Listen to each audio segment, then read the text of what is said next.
Hi everyone, this will be a response video to Under the Mayo's definitive Doom Eternal review. So without further ado, here we go. Doom Eternal is one of the greatest games I've ever played. I'll make that clear from the beginning. It had a rocky period for a couple months with several controversies, but in the current state I feel confident in putting together this review.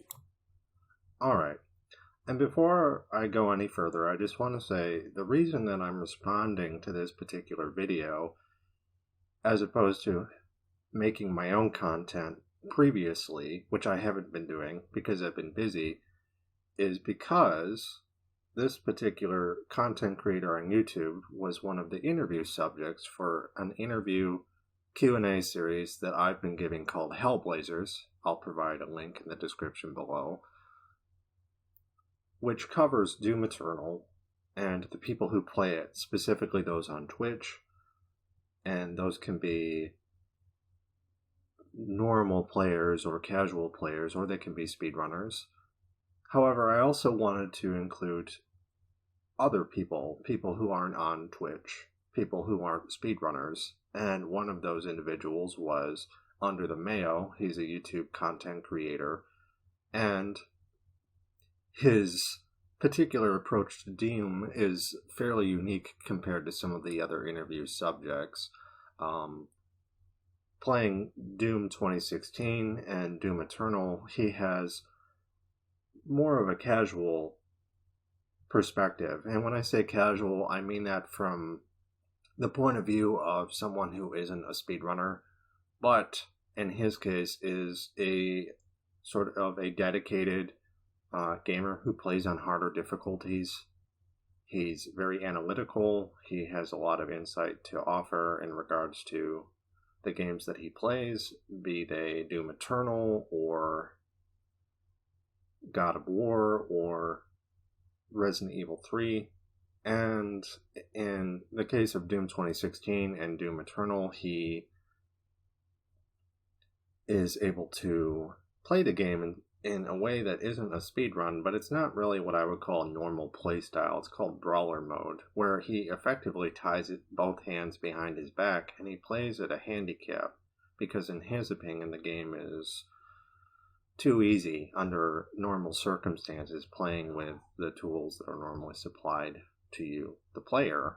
And I thought, wow, that's really interesting. So that's why I'm making a response video to his review here, is I've had a chance to interview him, and he's been a part of my project at various points, and I'll basically preclude this interview by saying that none of this is meant with any no ill will is meant. It's just criticism and perhaps constructive criticism is all that's meant here. I do enjoy his content. I loved giving an interview with him. He had a lot of unique insight to provide. So with that out of the way, let's continue. Disclaimer, I am reviewing the PC version of the game. I cannot comment on how the game plays on console. I am not a speedrunner. I don't follow all the latest speed strats and tricks. I just play a lot of Doom. I will not be commenting on any controversies regarding pre-orders, the soundtrack's anti-cheat. Not only do I have nothing to add to those topics, they don't affect my view of the game. This review covers the single player only. So with the release of Doom Eternal, there have been some controversies, and they are separate issues, I would agree, just in terms of the whole scandal with Mick Gordon, the anti-cheat software, review bombing fiasco that occurred, and these things haven't really affected the game itself too much.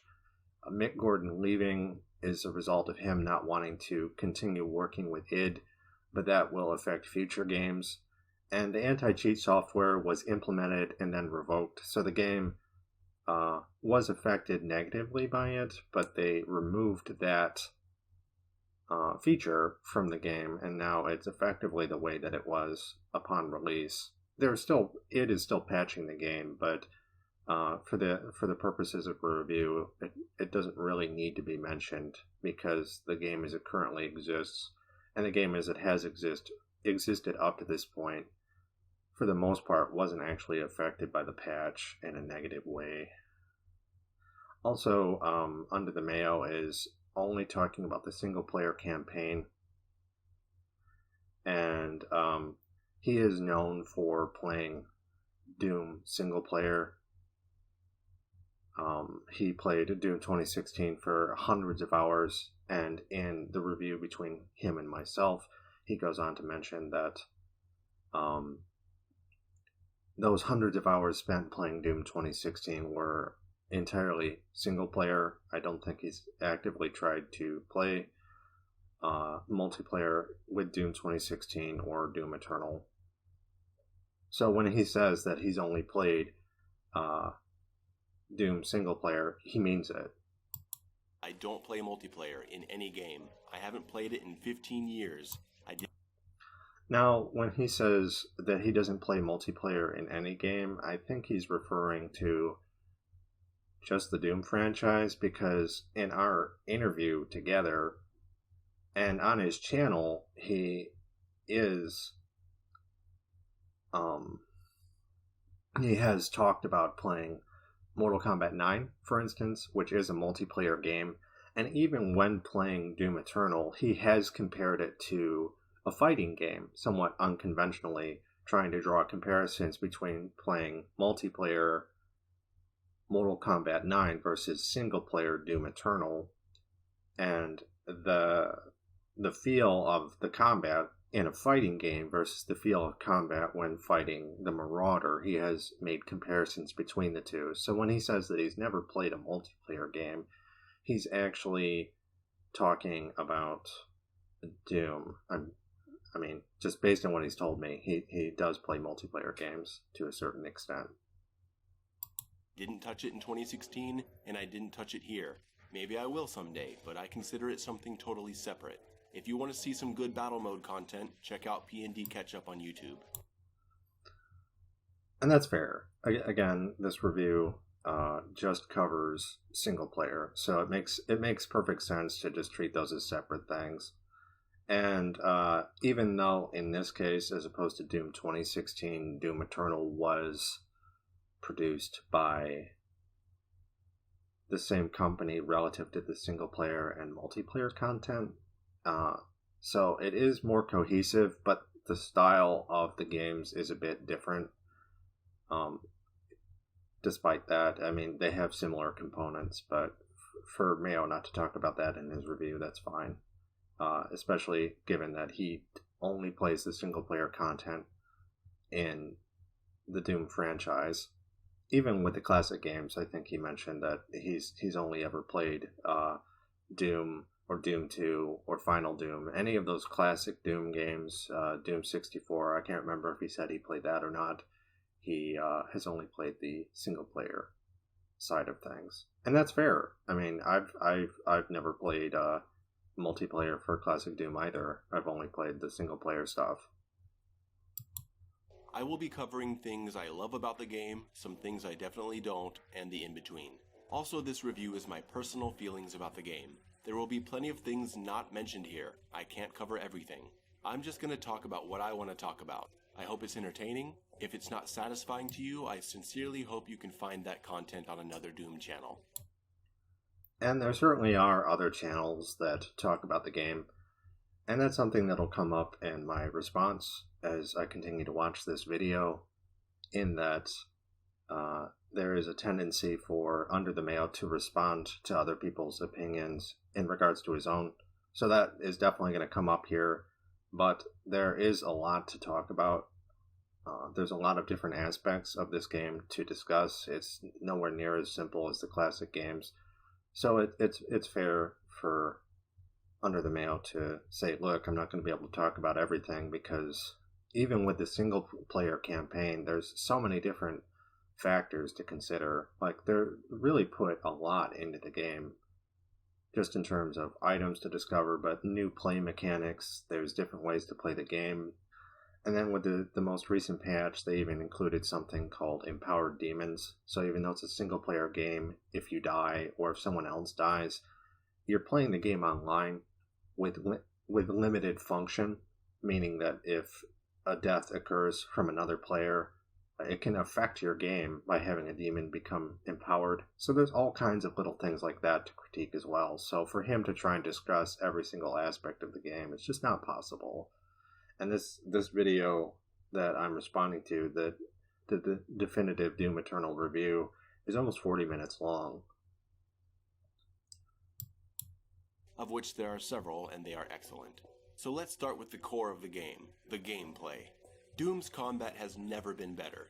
There's never been better combat in any other game either. Not even close. Well, now, again, I think he's referring to combat within the Doom franchise. Though it's interesting, just based on the reviews that I've given with different speedrunners, a lot of them tend to say the same thing, in that insofar as the combat loop is really solid.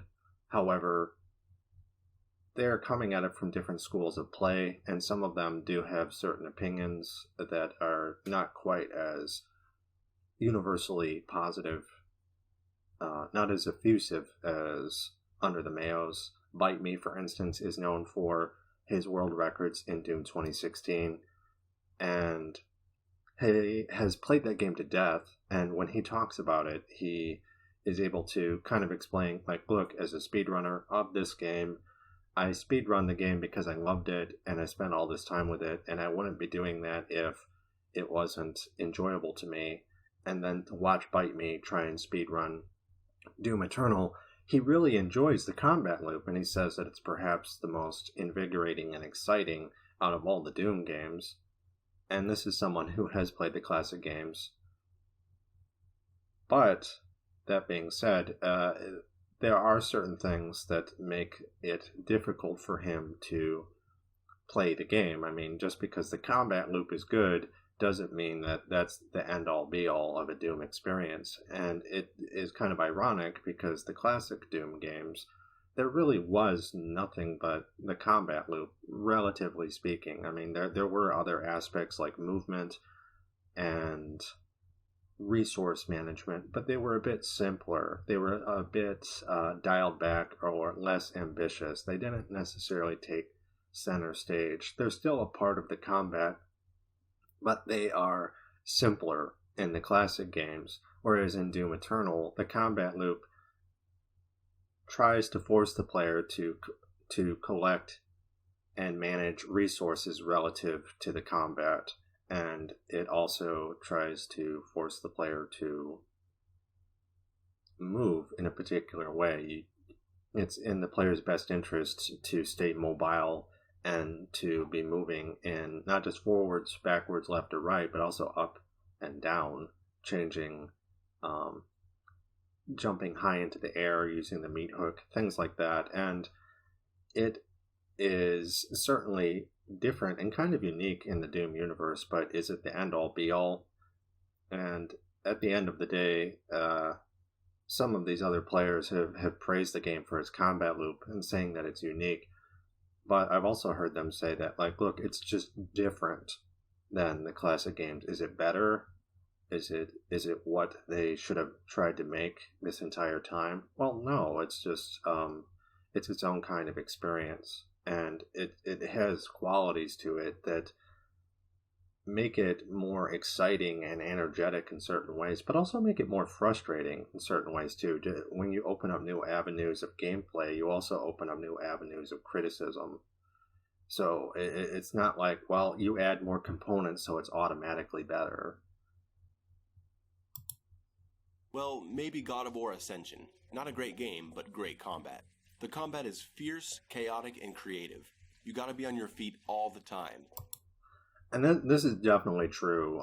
Speaking with different speedrunners in my interview series, they all kind of say the same thing. The game forces you to be very aware from an action standpoint, insofar as, okay, if you make one mistake, you die. And the thing the reason I mention that is because speedrunners tend to play this game on harder difficulty settings, the ones that I've interviewed, and they're a very small niche group of Doom players. The classic Doom speedrunners would play the game on Ultra Nightmare, Ultra Violence or Nightmare in the classic games, and they've sort of carried over to play this new generation of Doom games with a similar mindset. But they are a smaller group of players. But that being said, these players are still playing the game, and for them, the experience of playing the game on a harder difficulty isn't exclusive to them. But their point of view is something that they can provide through their own practice when talking about the game being played on a harder difficulty, because anyone can play the game on a harder difficulty, and it's sort of meant to be. I think if you want a true Doom experience, a lot of the people that I've interviewed have all kind of said the same thing. Like, you should play the game on the harder difficulty because it's sort of a different experience from playing it on an easier difficulty. On the easier difficulties, the game holds your hand. It just makes it all around easier for the player by simplifying certain things, making it less necessary for the player to have to collect resources, to have to think about those things on the fly. And you could say that that is a fun activity up to a point, but if you're playing in the harder difficulties, you have to be thinking about it constantly to the point that it almost becomes exhausting and stressful. It's not a relaxing game. And should it be?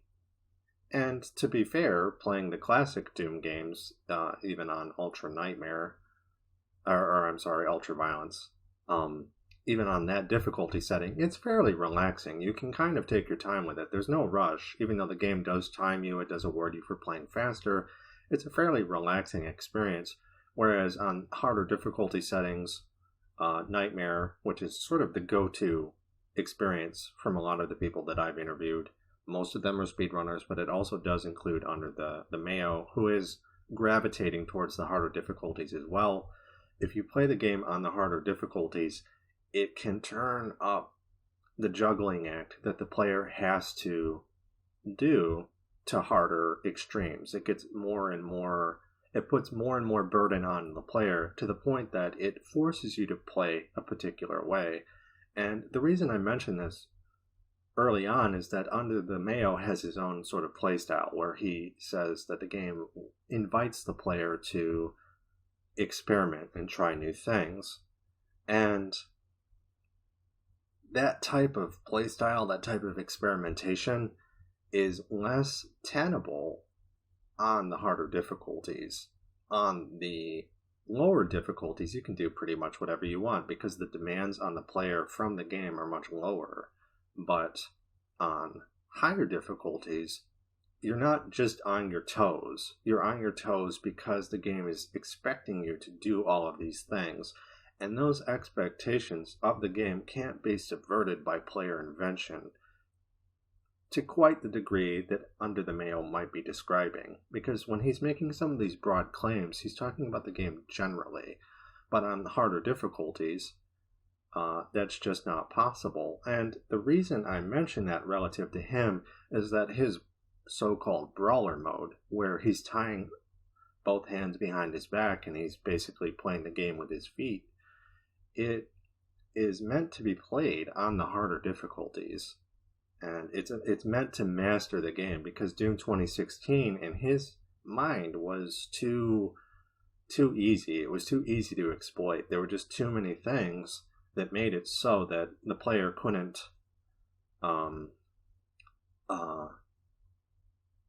have a difficult time because they had too many tools. It was just, there were too many things to exploit, be it the arsenal or the enemy intelligence not being as aggressive. And the parameters have definitely shifted with Doom Eternal. But this being said, the brawler mode for 2016 is going to be different than Doom Eternal's so-called brawler mode, which Under the Mayo is working on presently, wherein he is trying to find a way to play the game inventively at a higher difficulty setting. And the game isn't necessarily going to allow that. And because there's a point coming up in this review where he mentions the Mancubus, where you have to fight them at a distance. But here's the thing. The developers, when they were making this game, said, oh, well, the player can use Blood Punch and get in and knock all the armor off because there's a window of attack if you get the Mancubus off balance. But with the difficulty being increased to, say, Nightmare, that also has an effect on the response time of the Mancubi, and with the inability of the player to stagger, which is a fault of game design, I might add. It's not just player choice, it's not subjective. The Mancubi can just respond with an instant attack, which basically is going to discourage that player inventiveness that Under the Mayo is going to be trying when he's playing the game on a harder difficulty, when he's playing it on Nightmare or Ultra Nightmare, and the game keeps you on your toes, and he's praising it for that. Well, that's all good and great, but that doesn't really sound like a positive according to his own practice, his own gaming praxis, where he's going in and saying, oh, the game it allows you to do all of these things, but also keeps you on your toes, and I'm known for kind of forcing myself to play the game inventively. I'm kind of a madman. Well, the game doesn't necessarily just allow you to do that. It's very punishing, and I'm not saying that he can't accomplish what he set out to do. Like I have no doubt in my mind that he'll find a way to make the game fun to prove his point that, like, look, the game is inventive. But the irony is that he can't talk about the game in broad strokes, because he's like, the brawler mode doesn't illustrate that the game is that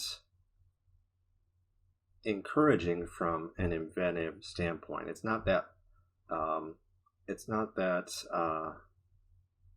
it doesn't allow the player to be that inventive, and it's only through hard work and dedication in a very non-casual kind of way that under the Mayo is able to say, like, look, the game does allow the player to be inventive under certain conditions, but he also has a tendency to sort of say that, the game is like this at all times for all players, and there is a penalty that can be incurred by speaking in that kind of language, because it's like, well, yeah, it does allow players to be inventive on easier difficulties because the game doesn't have really that high of demands.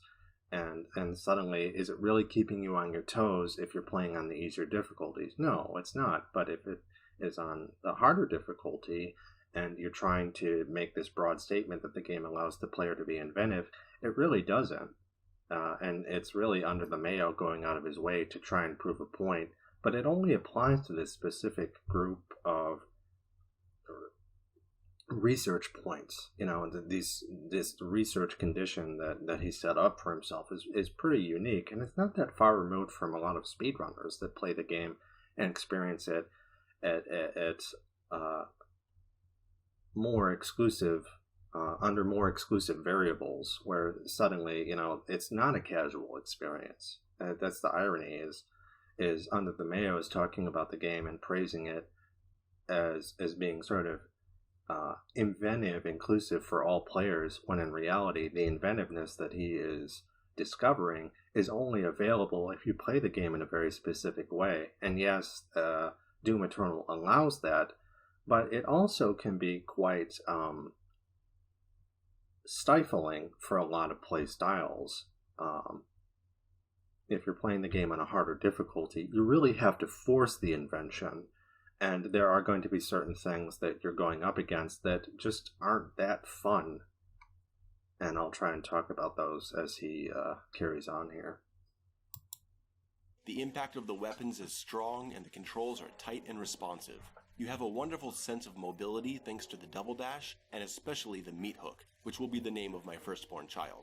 Your new mobility options allow the designers to amp up the speed and aggressiveness of the demons too. Hell Knights in 2016 had a simple jumping smash.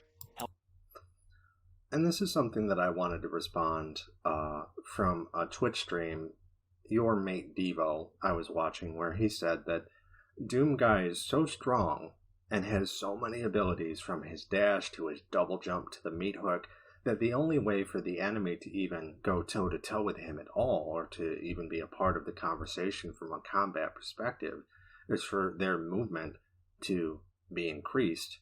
And I remember in the early development of Doom Eternal, where they added the dash function, and suddenly the monsters were too slow.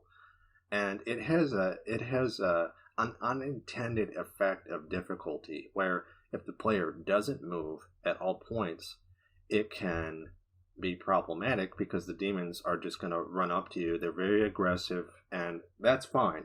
That's not the complaint. The complaint is that there will be moments of precision where you have to say blood punch or stagger a demon, and it doesn't work, and the game will punish you for it, leading you to want to play further away from the demons instead of getting up close and personal. It affects the game's combat loop, where certain weapons are only effective from a certain range, where you find yourself using things like the ballista or the rocket launcher at a distance as to not incur damage, while that kind of moves away from the inventiveness that Under the Mayo is talking about on the harder difficulties. The inventiveness sort of goes down the higher up you go. It forces the player to play a particular way because they gave the Doomslayer way too many abilities. They made him too strong, so in response they made the enemy too strong in certain ways. You can still find ways to combat them, and it can be really exhilarating, but the level of inventiveness isn't, it just doesn't balloon.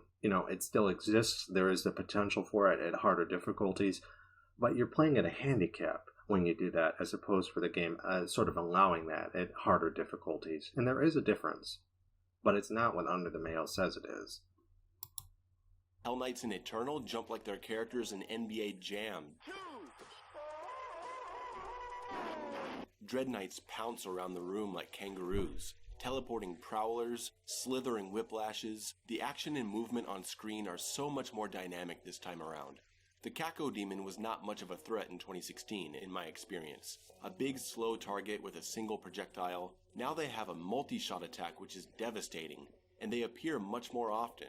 And if they get close, they have a charge attack that is so alarming that I died to the first lone Caco Demon in level 1 because I wasn't respecting him. They counter his new strength with a weak point. A quick sticky bomb or frag grenade into his mouth grants an easy glory kill, or can at least give you a moment to not have to worry about him, so you can focus on another more pressing issue. It may seem like too easy of a way to kill them, but their frequent integration into large chaotic fights, combined with their much increased aggressiveness, makes you so grateful that you can take them out or stun them like this. Mancubi are far more dangerous. Alright. Here's the criticism that I would have in response to that, is that, yeah, you have this easy way to kill cacodemons, and on the harder difficulties you'll need it, especially during these chaotic fights where they can show up, and they're not very dangerous by themselves, even with their increased abilities and things like that. It's not curtains for the player the moment this enemy shows up, but you're going to have to resort to doing certain abilities on them, like the sticky bomb. And I've seen instances where the player's life depends on it for this attack to work, and you would think, well, normally this no sweat, you just do it and it works on the monster and problem solved. But I've seen instances of using a sticky bomb or a ballista shot, the arbalist or the normal ballista round, and having those not have the intended effect. And when the player is relying on them because the difficulty has been jacked up to such extremes where you need it to work each and every time, and even if it only misfires 10% of the time, when that 10% is coming up more quickly because the combat is so hard and fast and you're coming up against so many of these things over the course of the game, the moment that it doesn't work, you're really going to notice it. Like, it's because your life depends on it. And the moment that doesn't work, you get punished for it.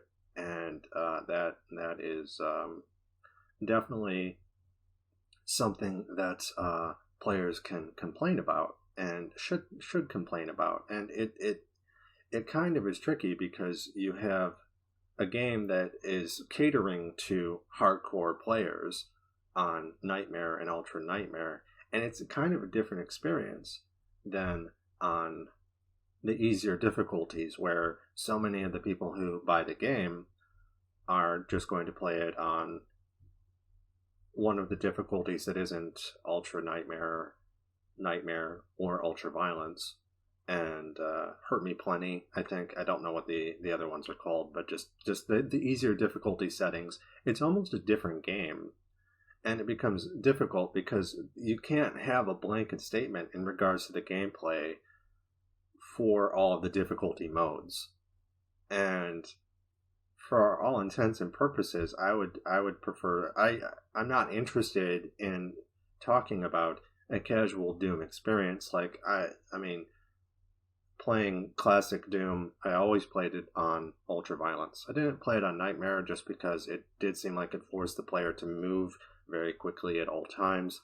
But with a game like Doom Eternal, where it seems like the movement schemes are just a part of the game experience, that a certain amount of movement is to be expected in a similar kind of way. It's not quite as cheap, but it is. There are certain things you just have to consider, and this type of broad language or painting in broad strokes, it really doesn't work, or it doesn't acknowledge the fact that there are different audiences that play the game on different difficulty settings, and these difficulty settings provide different experiences. So if you're doing the definitive Doom Eternal review, it should make that point. It should say, look, I'm reviewing the game according to this difficulty setting, because otherwise, if you just try and apply some of these statements to the easier aspects, the easier difficulty setting, they don't really work for the harder difficulty settings. And Under the Mayo isn't doing that here. And accurate. And their instant ground smash makes you play carefully around them. That instant ground smash can occur within 1/5 of a second. And that's the window that you have to respond to a mancubus. And there are ways to stagger them more reliably, but it requires you to use certain weapons that really don't work all that well. And when I say that, it's not that they're not effective, but that they put the player at a specific disadvantage by pinning them to the ground. Say, the auto shotty forces the player to walk at a snail's pace while delivering a stream of damage that is subpar. There's no advantage to really using the weapon, it's just a straight disadvantage. And it's interesting to watch Under the Mayo try and find advantages with some of these weapon kits, but it's almost like he's doing it just to sort of defend his own arguments that, look, the game is inventive, it allows you to do this or that. And it's like, well, yeah, it's technically true, but only if you really work at it and spend a lot of time doing so. But that moves away from some of his more generalized praise towards the game. Yes, it allows this, but I've met plenty of speedrunners that aren't really prepared to take the time to do that, even though they have their own playstyles that demand a lot of time and energy. And for them, it's frustrating. And what's interesting, though, is they don't pretend to speak for casual players. And a lot of the things that Under the Mayo is saying is kind of being applied in more of a casual or a general sense. Like, the type of playstyle that he has, despite not being a speedrunner, doesn't really apply to most players either. And yet, in his review, he's constantly saying things that make it sound as though, oh yeah, the game is inventive. But it's only inventive for Under the Mayo, who's playing the game in a very specific way that most players never would. You cannot get anywhere near this guy, or he's gonna devastate you. You'll want to damage him from afar first, and you eventually learn how to gauge how much damage you've done so you can go in for the kill. You learn that after a grenade and a ballista to one of his cannons and a rocket to his face, you can meat hook in for a super shotgun blast to eliminate him. And the thing is that's really the only way that you can go about it. It's like you have to stagger him from a distance, but that's just it. The game doesn't let you get in close. It doesn't allow for infighting. Even with someone like Under the Mayo, who has all of these different tricks in terms of staggering the mancubi, you're always staggering them from a distance. It's never... the game doesn't allow you to get in close, to have that close sort of infighting where you're constantly fighting from a distance. So in terms of player invention, the idea of being inventive in such a way that allows you to actually get close to enemies and take risks, it's not.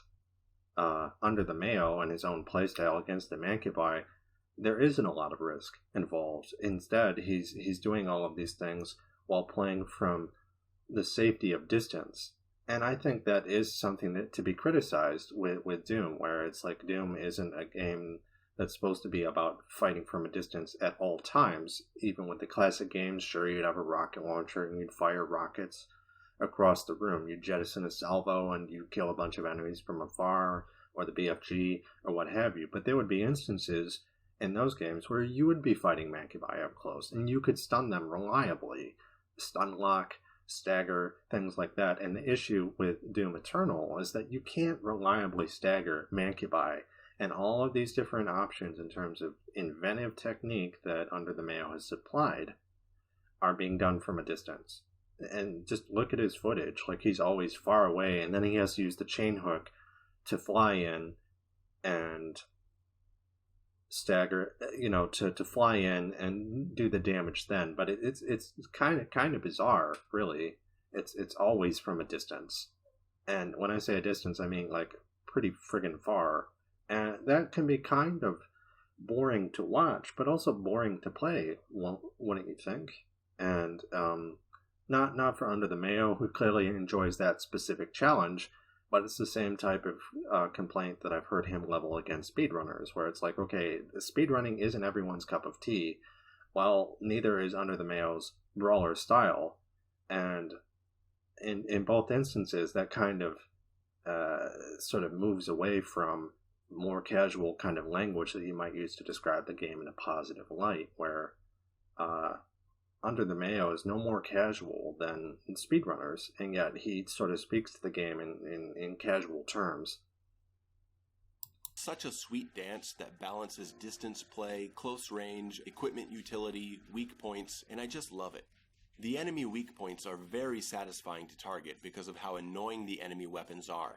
And I say annoying in a good way. It's good when enemies can piss you off because it makes you want to tear them apart. And here, I find this kind of interesting that Under the Mayo is saying that, like, look, you can target enemy weapons because they're annoying, let's say. And yet, half of the weapons in Doom Eternal actually don't allow you to target and disarm enemy weak points.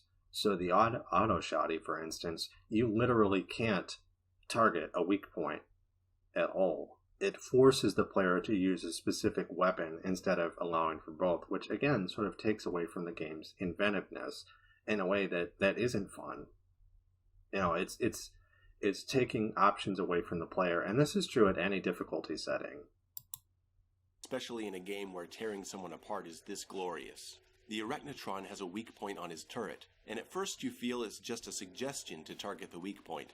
And then you end up here and he's just overwhelming you with laser spam, and you think, oh my god, this bastard and his laser, it's gotta go. And then you take it out with a ping. And you breathe a sigh of relief. These enemies are oppressive and the game will stress you out. If that's your thing, and it's definitely mine, this is the game for you. But you see, that's just it. It's these conditions aren't for everyone, so they can't be met with universal praise. It's a very select group of people that are going to find this kind of thing satisfying, and it's not applicable at all levels because the demands that the game places on the player in lower difficulty settings isn't the same. In fact, it's a lot less. It's a lot less demanding. You almost don't even need to go and target the weak points at lower difficulties.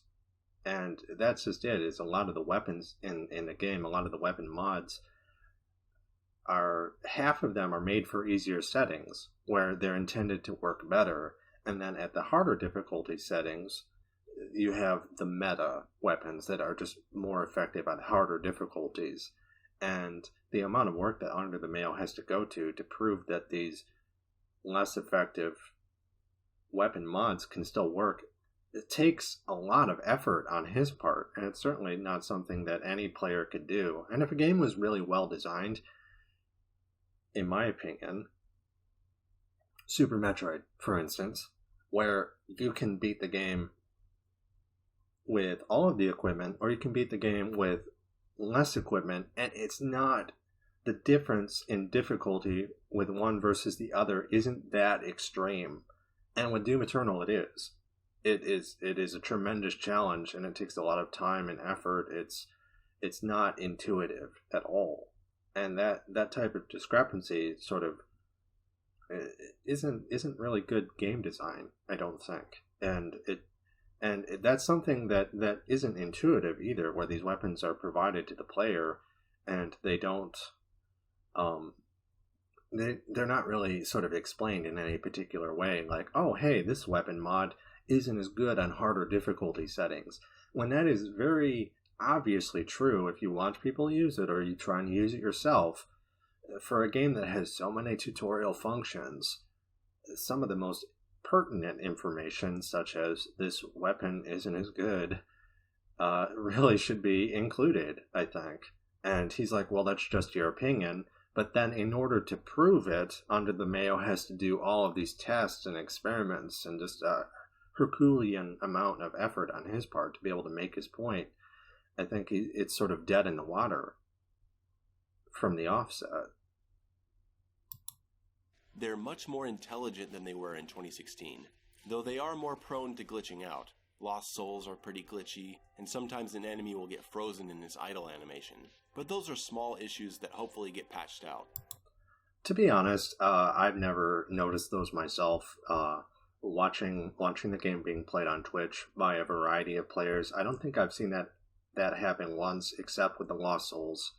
I've seen some other glitches that are pretty strange, but from what I understand, the idle sort of demon animation was triggered by some type of fix that they had tried to include with the de novo anti-cheat software, but they removed that, and since they have, that glitch isn't quite as common. I've never seen it. I've heard about it, but except with the Lost Souls, it's just something I've heard about, and I've watched a lot of gameplay. The weapon variety is perfectly tuned to the game, as is the ammo capacity. It's perfectly tuned to the game within these different difficulty settings, but I just wish the weapon cache was more homogeneous to any difficulty setting, where the same level of invention could be applied to either difficulty. Like, again, it's balanced. You know, you have all of these weapons, and their uses remain tenable on any setting, and that's just not true. It's like, okay, you can use whatever gun you want easily at the lower difficulty settings, but on the higher difficulty settings, this isn't true. And in order for you to demonstrate that invention, you really have to go the extra mile. To encourage smart play, enemy prioritization, resource awareness, weak point targeting, armor harvesting, high damage combo strings, all of it works together seamlessly. There's a lot of design decisions in the combat, particularly in the ammo capacity, that encourage creative player solutions. Ammo supplies have been cut in half in many cases. Creative player solutions, that's valid, you know, and it's sometimes I feel like the language is a bit neutral, because I've heard people complain, speedrunners in particular, the group of players that I tend to watch aren't always satisfied with it, but it is a challenge of sorts. But just because someone complains about something doesn't mean that their complaint is invalid, and that's something that'll come up here in a moment, once Under the Mail starts mentioning some of the other critics of the game. He has you'll see what I mean in just a moment. He has a particular way of talking about them that isn't really neutral, but he has a way of talking about the game's qualities in neutral language that tends to sort of suggest that there isn't really anything wrong. And it's like, well, no, I've heard good things about the low ammo count, and I've heard bad things. And just because someone complains about it, or criticizes it, or vents their first-time frustrations, which was a phrase that Under the Mayo used, that isn't something that should be discouraged. You know, it's like a lot of the players that I watch want the best experience for the game, and it doesn't have to be like this really specific gameplay sort of experience that Under the Mayo is looking for with his challenges, where it's almost like he's trying to redeem the game by saying, hey, look, this is possible. But it's also catering to like a really idiosyncratic playstyle. And that, if that isn't subjective, I don't know what is. Causing you to rely heavily on the chainsaw when you're learning to play. But as you get better, you get smarter with your weapons. You target more weak points, you learn multi-weapon frag grenade combos, and you find yourself running low on ammo less frequently. This may be true, but how intuitive is this? And and how does the game communicate this to the player apart from them dying and having to quote unquote get good? And if you play the game, the problem with a game like this is that a lot of the tutorials don't explain a lot of this. It's essentially trial by error, which makes the tutorial kind of moot. But if you play the game on easier difficulty settings, you don't need any of that. So you can't really use that as a way to kind of cumulatively build up to the harder difficulty settings. You basically have to relearn how to play the game, which in my opinion, at least from a didactic standpoint, is actually rather poor game design. And instead, I think it's better if you want to get good at a game like Doom Eternal, or any of the Doom games, is just to jump straight in. You don't put your toe in the water because there's no point. It's the gameplay experience is going to be different. So in order to play the game, you have to play it at a harder difficulty setting, and yet you're stuck with all of these tutorial messages that don't really apply because the difficulty setting makes it almost kind of a unique experience where a lot of this stuff you just have to figure out by dying and being punished. And this punishment tends to have the player learning certain things that don't really apply to a larger kind of generalized experience with the game. It's the perfect reward for smart gameplay. You want to rip and tear like a madman? Show us you can handle yourself, and you'll rip and tear like never before. On easier difficulty settings. But on harder difficulty settings, it's not as simple as he's explaining it. There are a lot of limitations in regards to what the player can and cannot do. Once you master the systems, the ass-kicking you'll give out will be unmatched by any other gaming experience. And again, see, this kind of hyperbolic language saying like, look, any other game experience, including other Doom games. And I think it should be kept within the franchise and not comparing it to other games, because it doesn't really make any sense to compare a game like Doom Eternal to Myth the Fallen Lords or Halo or I don't know, Dragon's Crown, just chess. Like it's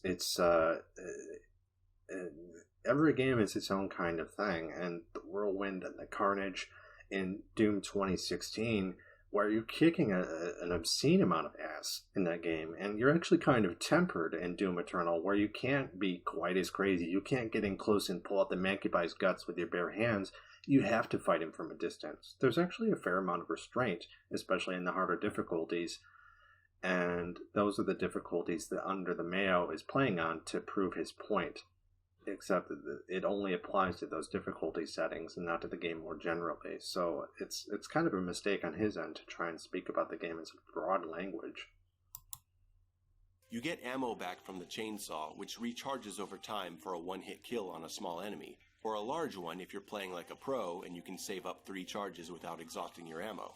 At first you'll think you should burn all your ammo and then go looking for an enemy to chainsaw, and if you're incapable of thinking past the most basic first level of thought... And here we have the beginning of his rhetoric that I don't really approve of, where he starts to kind of insinuate that, look, people are incapable of thinking a particular way. They're stupid and they have to get good in order to play the game.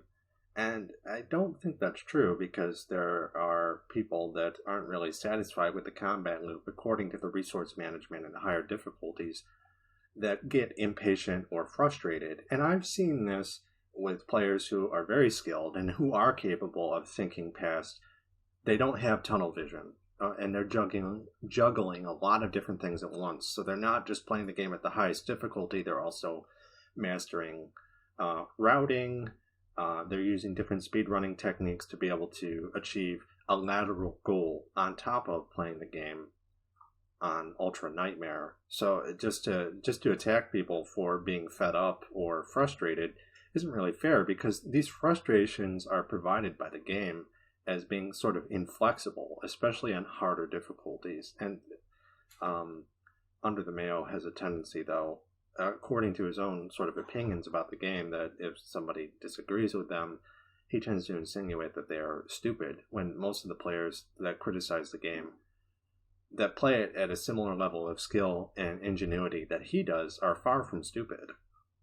I guess what I'm trying to say is that moving forward here, some of the examples that he gives, he either misrepresents what the person is saying, or he's going after low-hanging fruit, which is never really a good idea when trying to illustrate the validity of your own arguments. You want to be able to demonstrate it in a way that is readily illustratable.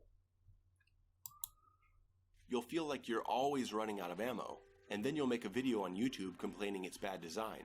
But if you engage with the game, you see how it's pushing you towards problem solving. And that's all good and great. Problem solving is one thing, but just in terms of whether or not the player likes solving that particular problem, and whether or not there are other ways to solve the problem in a way that are intuitive, that's a whole different issue, and one that can be raised when talking about the same things. Maybe if I chainsaw someone in a moment of downtime after I kill a couple big guys, I can resupply my ammo mid-fight, and also use those couple of seconds to check my resources and make some good decisions. If that's the way you think, you're gonna love it. If you don't think like that, you won't. Simple as that. The chainsaw distance is also wonderfully forgiving. It launches you forward a considerable distance, even vertically, so it's a great tool for escaping a bad situation. Yeah, that's interesting. I've actually seen instances through a lot of different players playing the game where the chainsaw doesn't seem to interact at all. No target. And this tends to come up especially during more aggressive fights on harder difficulties where the enemies are moving around more frantically. So this type of praise of the game might even be true, but I think it may also be more applicable to lower difficulty settings. And that's just it. It's going to be a reoccurring theme throughout this video, is that the praise that's being applied to Doom Eternal, it can't be given to the game universally, because every difficulty setting is different. And just because Under the Mayo says that the chainsaw is forgiving, this might be true under one condition, which is playing the game on an easier difficulty setting. But playing it on a harder difficulty setting, suddenly the conditions are different, and what he says is no longer true. But chainsaw isn't the only equipment we have. Hand grenades can explode large groups of small enemies, but are better used against large enemies to falter them. A Hell Knight will stumble after a grenade explosion, and you can focus him down with some micro-missiles. A well-timed grenade can let you get close to a Mancubus for a blood punch and a super shotgun. Keep in mind, though, that the blood punch tends to malfunction, so just because you can attempt to use it doesn't mean that it's always a good idea. And the same idea with the micro-missiles. Just because you can use something doesn't mean that it's in your best interest, because the game is especially punishing at higher difficulty settings. And you can play it at lower ones, sure, but isn't that kind of prohibitive or gatekeeping in order to experience the most intense rawness of the game from a ludic standpoint, from playing the game and being punished? You're actually cordoned off from certain playstyles, despite having a larger arsenal. Ice grenades freeze problematic enemies in their tracks, and with some upgrades can deal increased damage and give health back. And the grenades are fired from a separate equipment launcher this time, meaning you never have to stop shooting if you want to throw a grenade. It's brilliant. The equipment launcher... You'll notice that a lot of the praises that he supplies, Under the Mayo supplies, sounds good on paper. You know, it's like, yeah, you have all of these abilities, and wow, it's really great. But the conditions for which these variables exist can change, meaning that the way that you interact with them, or the way that you use some of these things, it remains convenient at higher difficulties to be able to just use grenade while you're shooting, or to use the flame belch or any of these options. But at harder difficulties, you just need it, period. And it moves away from being convenient to an utmost necessity. And at times it doesn't function the way that it should. So you could say that it's brilliant, but on the other hand, you could also say, well, it's just necessary to be able to play the game, period. And at times, is that really brilliant, or is that just them making a monster that you have to contend with? I mean, what does brilliant mean? Does it mean, oh, well, is it fun, ultimately? And that's just it. It's not necessarily fun. It's just something that you have to do. It becomes a challenge to overcome, certainly. But again, this is an exhausting game, and this is something that, if you're playing the game in a harder difficulty setting, a common complaint from speedrunners, content creators, or just streamers in general is that this is not a relaxing game. You know, the brilliance of it is sort of overshadowed by the fact that you just have to do it, period, just to get through the game. And for me, it's like, well, there should be a little bit of wiggle room, you know, especially if you're trying to make the argument that the game is inventive, that it allows for more, and it really doesn't. You know, you have to do this. Launcher also shoots the flame belch to incinerate enemies so they drop armor. It's one of my favorite additions to the game because it keeps the player totally active in the process of keeping themselves alive. In the middle of a big fight, you start identifying clusters of enemies as armor opportunities for a quick flame belch and a rocket, and now you're back on top. There's a lot of upgrades in the game too. As you find suit tokens, you can spend them on upgrading the functions of the ice grenade, the regular grenade, environmental resistance, exploration hints, and most importantly, your mobility, allowing for faster dash recharge, faster weapon swapping, and so on. Weapon swapping becomes crucial to mastering the game on higher difficulties. This is definitely true. And that's also something of note, though, is that on lower difficulty settings, you don't even need to weapon swap. But on higher difficulty settings, you do. And that disparity of play from lower difficulty settings to higher difficulty settings only makes me wish that his language wasn't so broad, where he talks about, oh, it's brilliant in general. And it's like, well, just the conditions for one versus the other are just different. It's like you should sort of steer away from statements like that. Like, according to the perspective of someone who plays at a higher difficulty setting, their opinion of some of these options are going to be less glowing, I think. Or they'll just view it sort of pragmatically, like, oh, well, it's handy that I can do this, because if I couldn't do this, I'd just be dead, period. And it's like, all right, is there still room for fun at higher difficulties in regards to this? And your mileage may vary, and you're going to see a large amount of variety.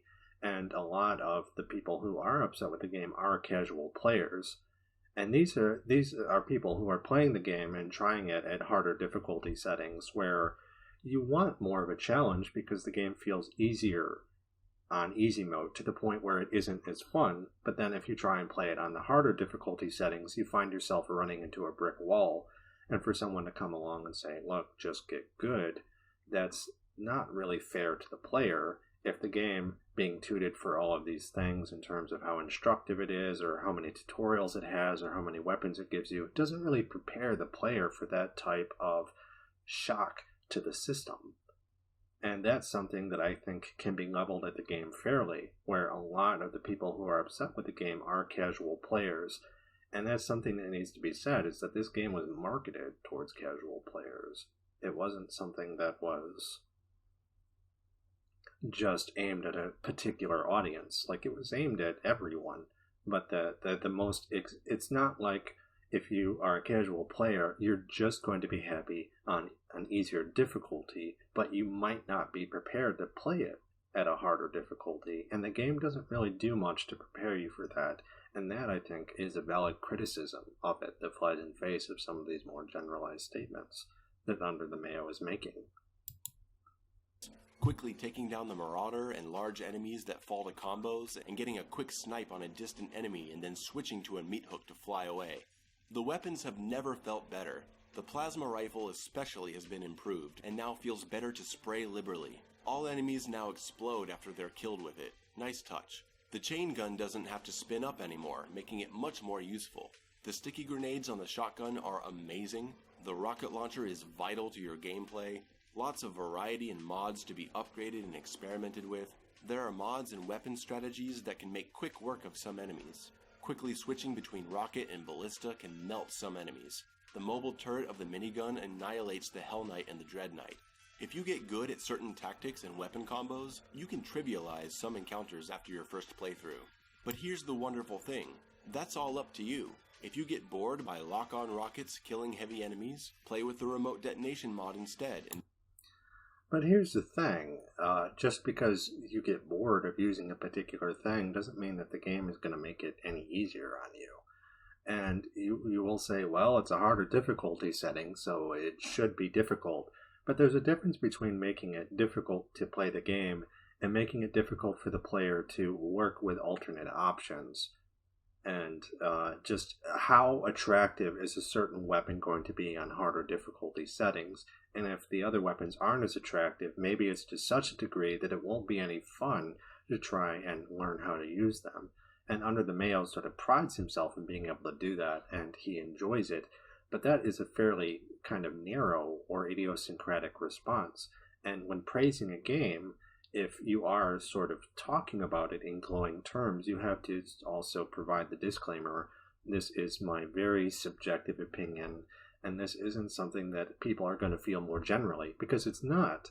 That's Under the Mayo is something of a specialist player, so he can't talk about the game as being sort of brilliant for players more generally. And that would be something that he would do during our interview, is he would talk about sort of the casual experience of the game, where there are so many complaints or issues being raised by certain players that I would be interviewing besides Under the Mayo, and he would say, well, most of the people who play this game are just casuals. All right, but conversely, most of the praises that Under the Mayo is applying towards this game, apart from more generalized statements, aren't going to be applicable to casual players either. So how true do his own statements about the game being good ring at the end of the day if there is all this criteria according to his own playstyle that you have to sort of view the statements through in order for them to work?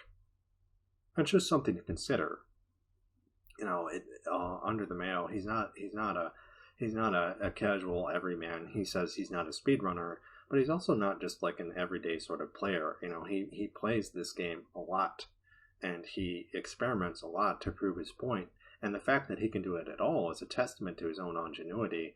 But how much work and effort did he have to do in order for him to be able to achieve that point? And the fact that the game allows for it is kind of cool. It's exciting.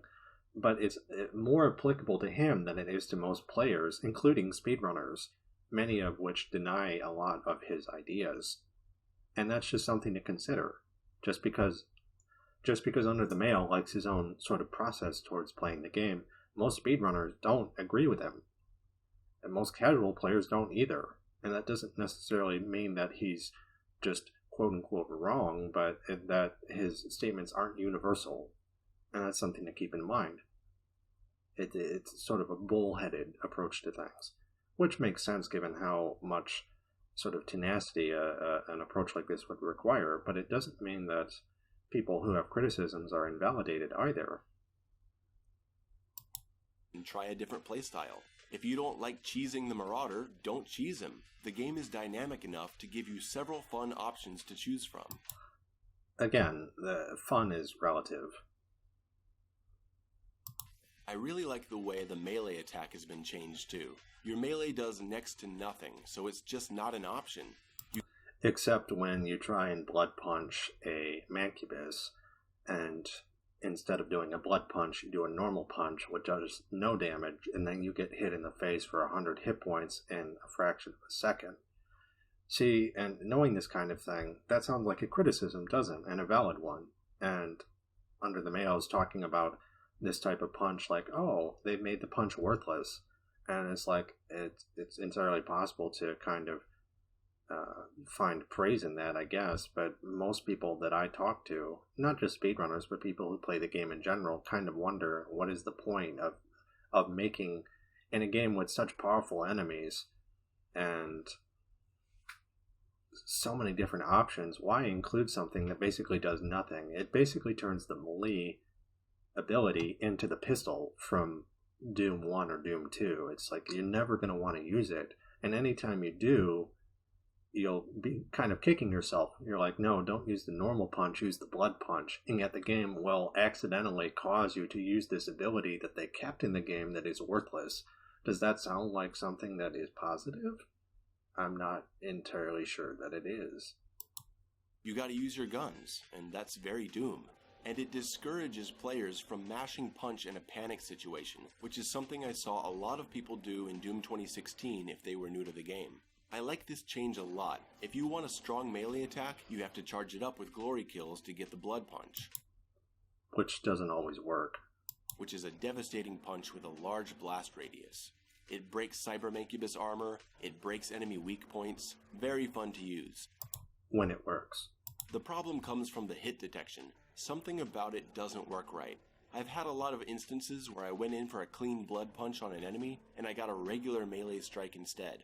I don't understand why this is. Maybe it's due to an enemy being in the middle of another animation, because the punch makes contact in the later frames. Whatever it is, it needs adjusting, because it can cause some moments of frustration. The worlds of Doom Eternal are varied and inspired. It's so much more of an... You see here how he just kind of says, oh, well, this just happens sometimes. But he's not really stating how frustrating it can actually be, especially on harder difficulty settings, to have an ability like that fail. And it has nothing to do with the player not being good enough, because you can't anticipate when something like that is going to occur. You could be playing the game as inventively as Under the Mayo, or a speedrunner, or any other player that's known for their ingenuity, and have something like that occur, and when it does, it's traumatic. It causes the player to die in a way that is very not fun. But notice how, to kind of preserve the glowing review of the game that he's given thus far, Under the Mayo doesn't really delve into that. He glosses over it. And to be fair, it only occurs maybe 10% of the time, but that 10% of the time is automatically fatal. It doesn't matter that that percentage is lower, and I think that that should be mentioned, but it isn't. Venture this time around. 2016 felt like an isolated event. Eternal feels like the fate of the universe is at stake. That's interesting. I thought that in Doom 2016, the fate of the universe was certainly at stake. If the demons get out, they'll spread everywhere else. I mean, it may be less... like he said, it's isolated, it's contained. But the fate of the universe in Doom Eternal, the universe is a comic book. It's a cartoon sort of He-Man Masters of the Universe approach to things. So the universe being at stake isn't the same universe that was being threatened by the demons in 2016. Some may like the former more. That's up to your personal taste. I like this more definitely. Why? Traveling to the Mars core, the Temple of Necroval, the Maker World of Urdak, the Super Gore Nest, the locations are so memorable and imaginative. They're also thematically incohesive. Like, they're so different from each other, and it really depends how you go about it, because there are plenty of games that seem to have a lot of variety in terms of like elements. Metroid, for instance, where you have levels that are cold or hot or full of acid pits, or everything's dried up and dead and it changes the color scheme, but they're all part of an interconnected world. In the case of Doom Eternal, this isn't how it works. You're literally just jumping from level to level, and it almost feels like each level was made by someone else, just in terms of content, of theme. Everything is so different, and that type of cohesion, why that's not missed more from Under the Mayo, I'm not entirely sure. Not that I ever complained about the levels in 2016. I thought they were awesome. I didn't know I wanted so much more, but now that I have it, I'm very grateful. And again, this idea of just build bigger and greater levels, and you can just sort of stack them on top of each other, and it's like, all right, well, that's fine, but it's a mixture of different things that don't really gel very well, and that type of complaint is just sort of missing here. He doesn't acknowledge it. It's just like, the game gives me more, and it's better, and there's lore, and there's all of these crazy things, and it's just big. It's big. And it's like, well, yeah, but how cohesive is it? How well does it work as like an interconnected story? And in my own review of the game, I described it as a colorful Rubik's Cube of combat, where you just have all of these disjointed things that are sort of slapped together in a way that is very loosely connected by lore. And it exists, sure, but how deftly was it put together?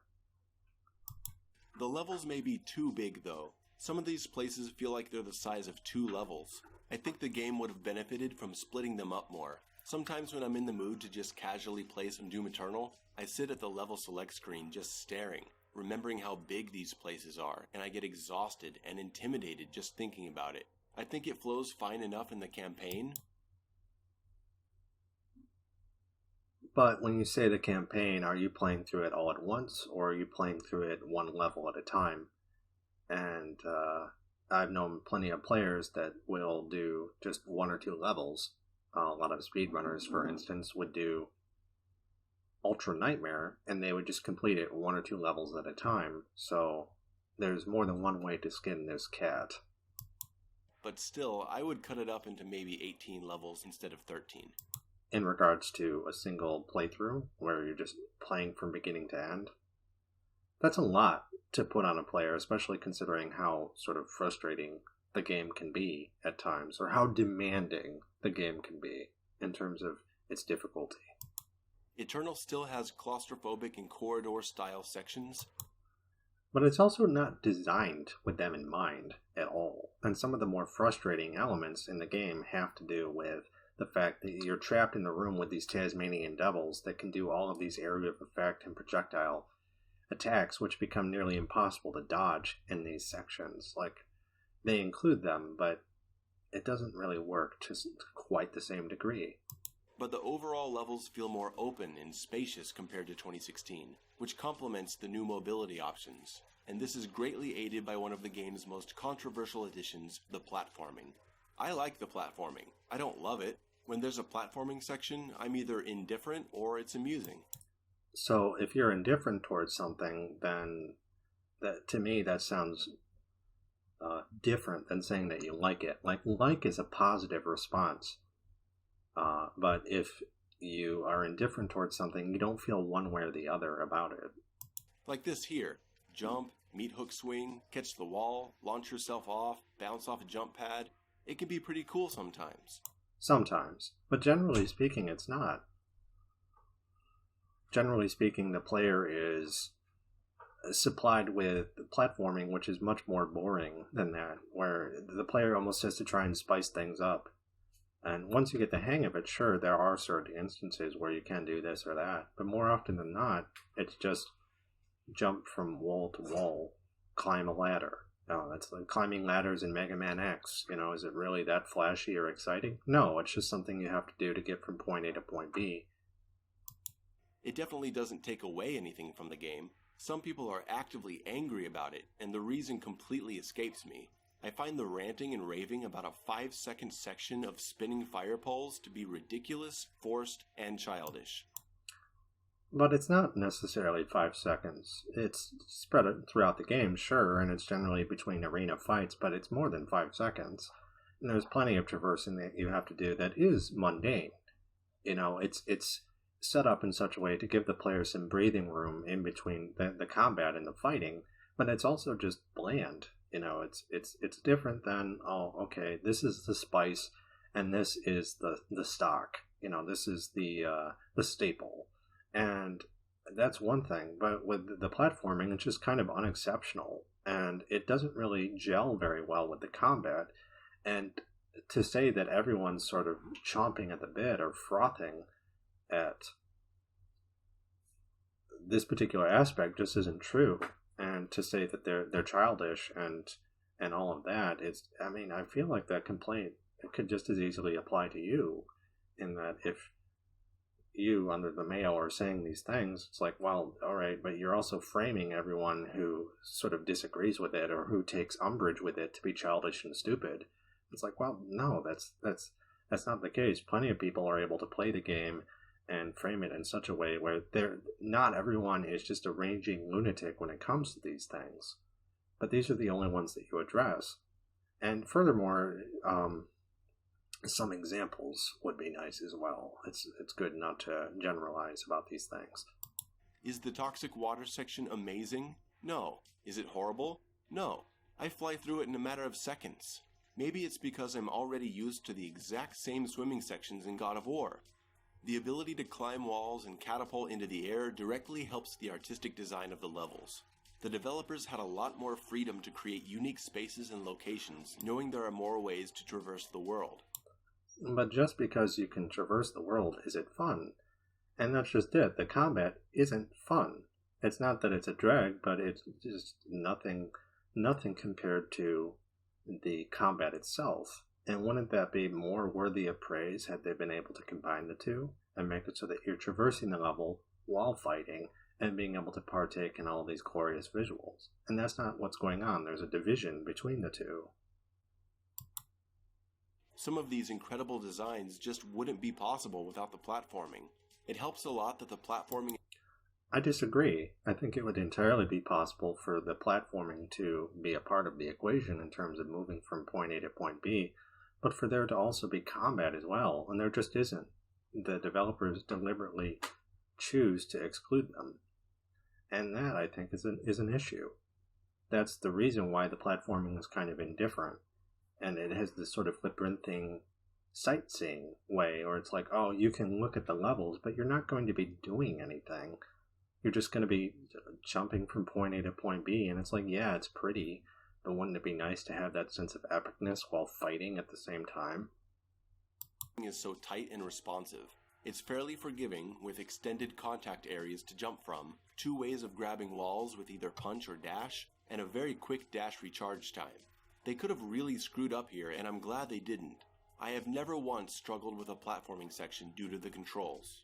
I think it all fits into Doom Eternal's philosophy of keeping the game an active experience. Traversing the world isn't just a matter of walking and taking elevators. You gotta space your jumps, dash, coordinate crossing to climbable walls. And this platforming allows the level designs to be more ambitious. You couldn't have this awesome level concept of navigating exploded debris of a planet without platforming. But it also flies in the face of Doom's combat loop, its most attractive element. Would you rather be seeing these glorious vistas while being forced to leap or platform from point A to point B, or would you rather be killing demons? And they're kind of mutually exclusive from each other. There are very few instances where they try and make it otherwise, and that, I think, is a valid complaint. So even when I'm not thrilled by the platforming experience, I respect its purpose. And falling doesn't kill you, it just resets you. That's smart. That fact also encourages more exploration, regardless of what Yahtzee says. Tell you what I never did in 2016. Dash twice into what looked like a ledge on the other side of a pit, then bounce off an invisible wall and fall into the pit while the game called me a spanner for looking for secrets there. And I don't really understand what the issue is here with Yahtzee saying, oh, there's an invisible wall, and that's a problem, because it is a problem. And Bite Me, in his own interview with me, has mentioned that, saying, in his case, the invisible wall is preventing the player from being able to route the game in a particular way. It's taking away from the speedrunner's ability to find ways around the routing. That idea of the labyrinthine path where it's very scenic, right? Except wouldn't it be nice if you could sort of deviate away from that a little bit, deconstruct the route? And the invisible wall is certainly something to critique. And Yahtzee saying, oh, well, the game is punishing me for trying to jump on this ledge when actually it's an invisible wall, but it's not intuitive in any way in terms of, for a game that has, so many green lights seeing where you can go, there are plenty of instances where there is no green light and you still get punished for trying to go a different way. That's valid, and I'm not sure why you feel it necessary to say that he's pretending to know what he's talking about. It's like, okay, according to his point of view, the invisible wall is annoying, and his argument it's not like it's mystifying to me. It's like, oh, I thought I could go that way because the game communicated it visually, and there's an invisible wall. Invisible walls there's a time and a place for them, but in Doom Eternal, where you're constantly trying to communicate space, that is an issue. I don't play games to be punished, my lad. I play games to be challenged. And when the game is actively saying, look for all the secrets, and I see a thing that blatantly looks like a ledge I can stand on, I don't want to be punished for exploring my curiosity. And what's wrong with that argument? To me, that makes sense. And with Under the Mayo, it seems like he has his own opinion about the game, where he's like, no, it's actually good, and this guy doesn't know what he's talking about. It's an ad hominem response. Again, he's attacking the person, not the argument. And that's not really something you want to do if you want to seem convincing. And there are plenty of instances where Under the Mayo is able to make his statements heard, where it's like, okay, I get that, I agree with it. Even some of the things about, I don't necessarily like the platforming, but I understand its purpose. That's fine, but then to go and attack someone else for not liking it doesn't really make any sense to me. If you jumped and fell in the last game, you died. In this game, it resets you. How does that discourage you from trying to find secret areas? The purple goo is not good. There's maybe 45 total seconds of it in a 20-hour game, so it's definitely more than 45 seconds. Figuring it into a review score seems insane to me. It was tedious, I'll give you that. I actually like the purple goo section in Art Complex. This part in the sewer where you can meat hook off a zombie and dash to the box and skip over it, it feels really cool to be rewarded for mastering the advanced movement mechanics. That's like saying, there's this really annoying thing in the game, and I can't get around it, and then I finally figure it out, and then the game is rewarding me for that. And it's like, well, or it's bad game design, and you found an emergent gameplay technique which allowed you to subvert it. But it's not like the developers put it in there with you being meant to figure that out. That's why it's an emergent gameplay technique. You have to break from the route and create your own route. And yeah, that's a nice opportunity, but to say that you have to think about the review in terms of, all right, am I reviewing the game according to emergent gameplay like a speedrunner, or which is more deconstructive, or am I viewing the game as the way it was intended to be played, more of a traditional sort of perspective?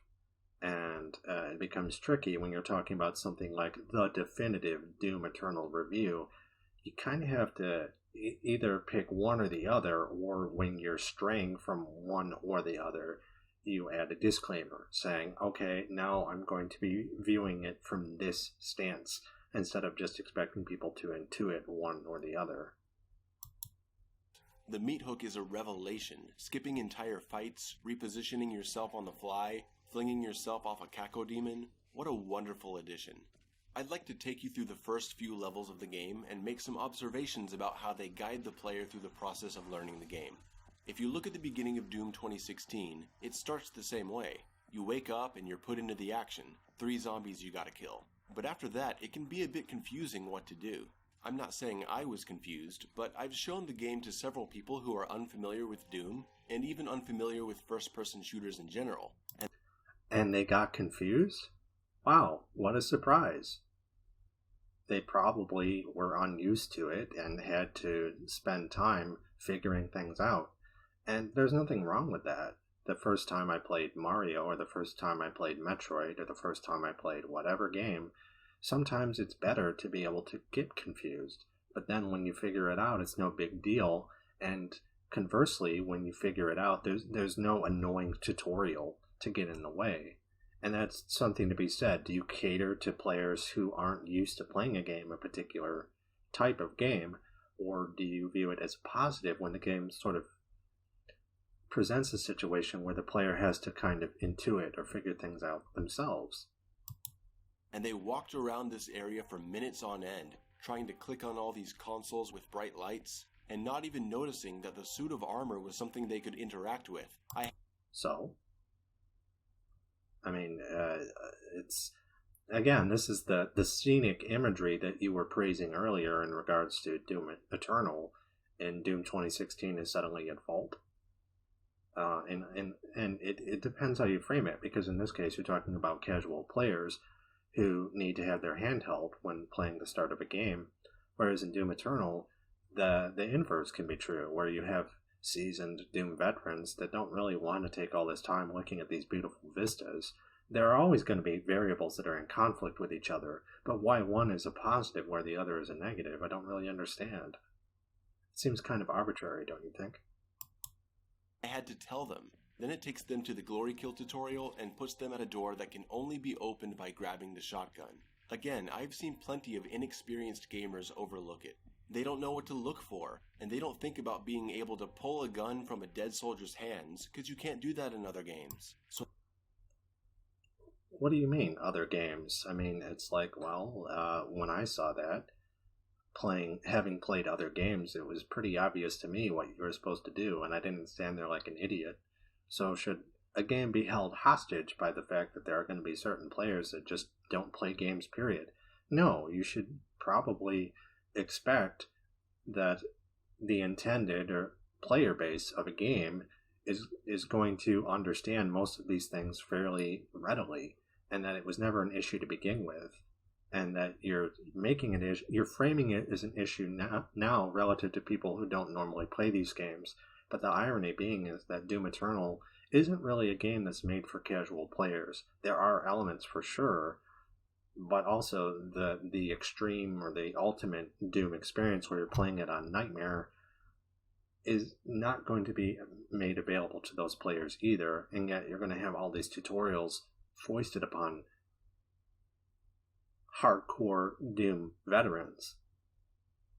That just doesn't work either. So, depending on who you're making the argument for can also make the game seem better than it actually is, or vice versa.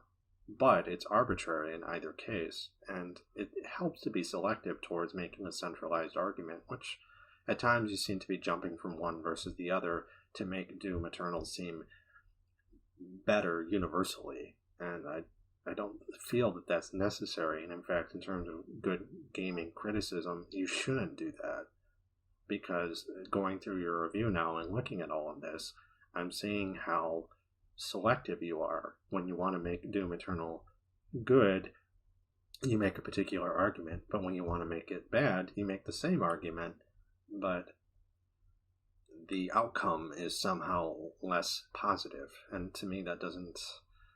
Again, the arbitrariness of that decision, it makes it seem kind of fickle and takes away from the solidarity that you're hoping to achieve. It should just be, all right, try. And I'm not saying that you should go from one game to the other and expect it to be sort of cohesive in terms of, okay, this statement works here and it doesn't work here. And even something with Doom where you're working within the same franchise, they are their own, each game is its own thing.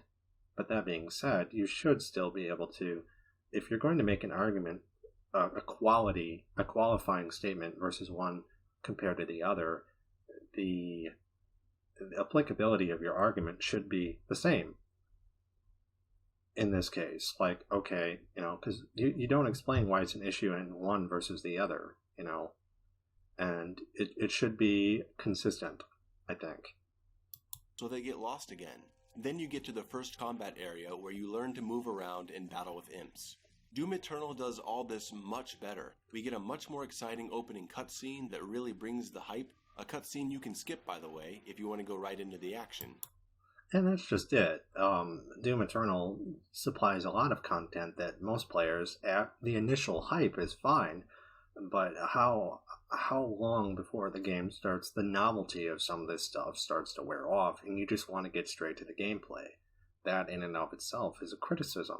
And Doom 2016 didn't even bother with that. It just got straight to the gameplay. It's much more quick and to the point.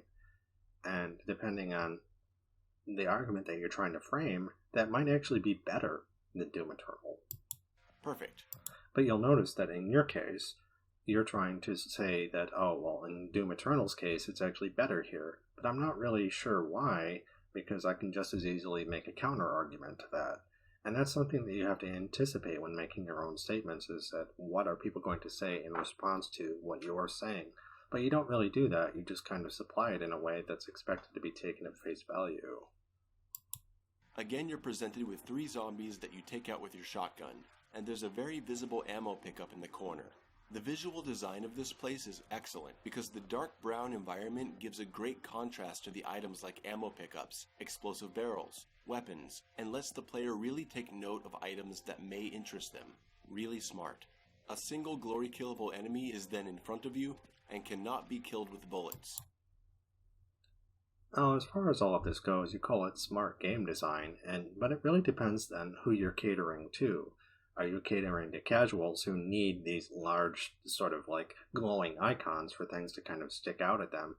Or are you catering to veterans who might not want that type of ostentatiousness in regards to game presentation? It can be kind of annoying. But you're only considering one side of the argument here when you say that it's just smart. It's just smart because it achieves this end in terms of its design. And it's like, okay, but there are multiple sides to an argument which sort of undermine the uniformity of your statement, saying, well, it's just smart, period. And it's like, well, no, it isn't. I mean, depending how you look at it, yeah, it's smart if you're catering to casual players. But Doom is known for historically having a player base of veteran, dedicated players who don't need that kind of hand-holding either. So where do you draw the line? Forcing you to perform the glory kill. Good for showing the player how the mechanic works. If you look around, there's no flashing console or screens to distract you like in the first game. The level is simple in its aesthetic and draws the player forward. And that's all good and great if that's what you need, but some people might already know how to play the game and want some of this atmospheric stuff, some actual substance. Because if you look at Doom Eternal, it's lacking a lot of things that I found to be a positive in Doom 2016 in terms of the atmosphere, the stuff that you can't interact with but is there merely to see. There's the gameplay doesn't need to be sort of etched out in neon light.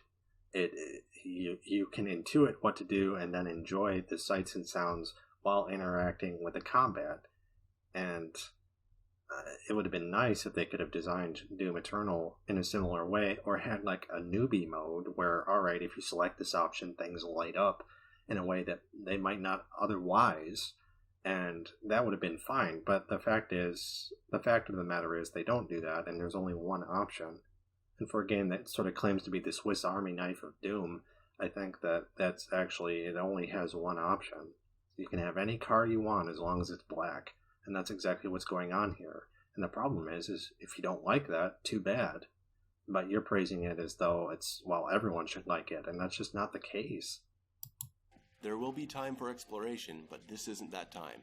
You're given the chainsaw, and if you have tutorials enabled, you get a quick tutorial of how to use it. The chainsaw is vital to the game's combat design, so it's smart to let the player try it out a few times. Also because it's a single button press instead of something you had to pull out separately in 2016. Weapon pickups are now an eye-catching glowing green, so you won't miss any. Oh goody, instead of just kind of sitting there and being part of the world. Which, on one hand, is kind of nice. Playing Metroid, for instance, I liked it, having the items not just kind of...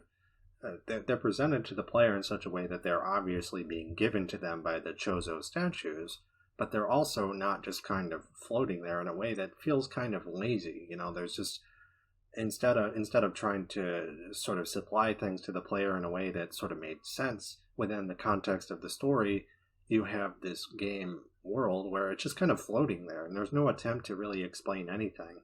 And this caters to an older sort of school of game design where the technology didn't exist for the developers to create something a bit more immersive.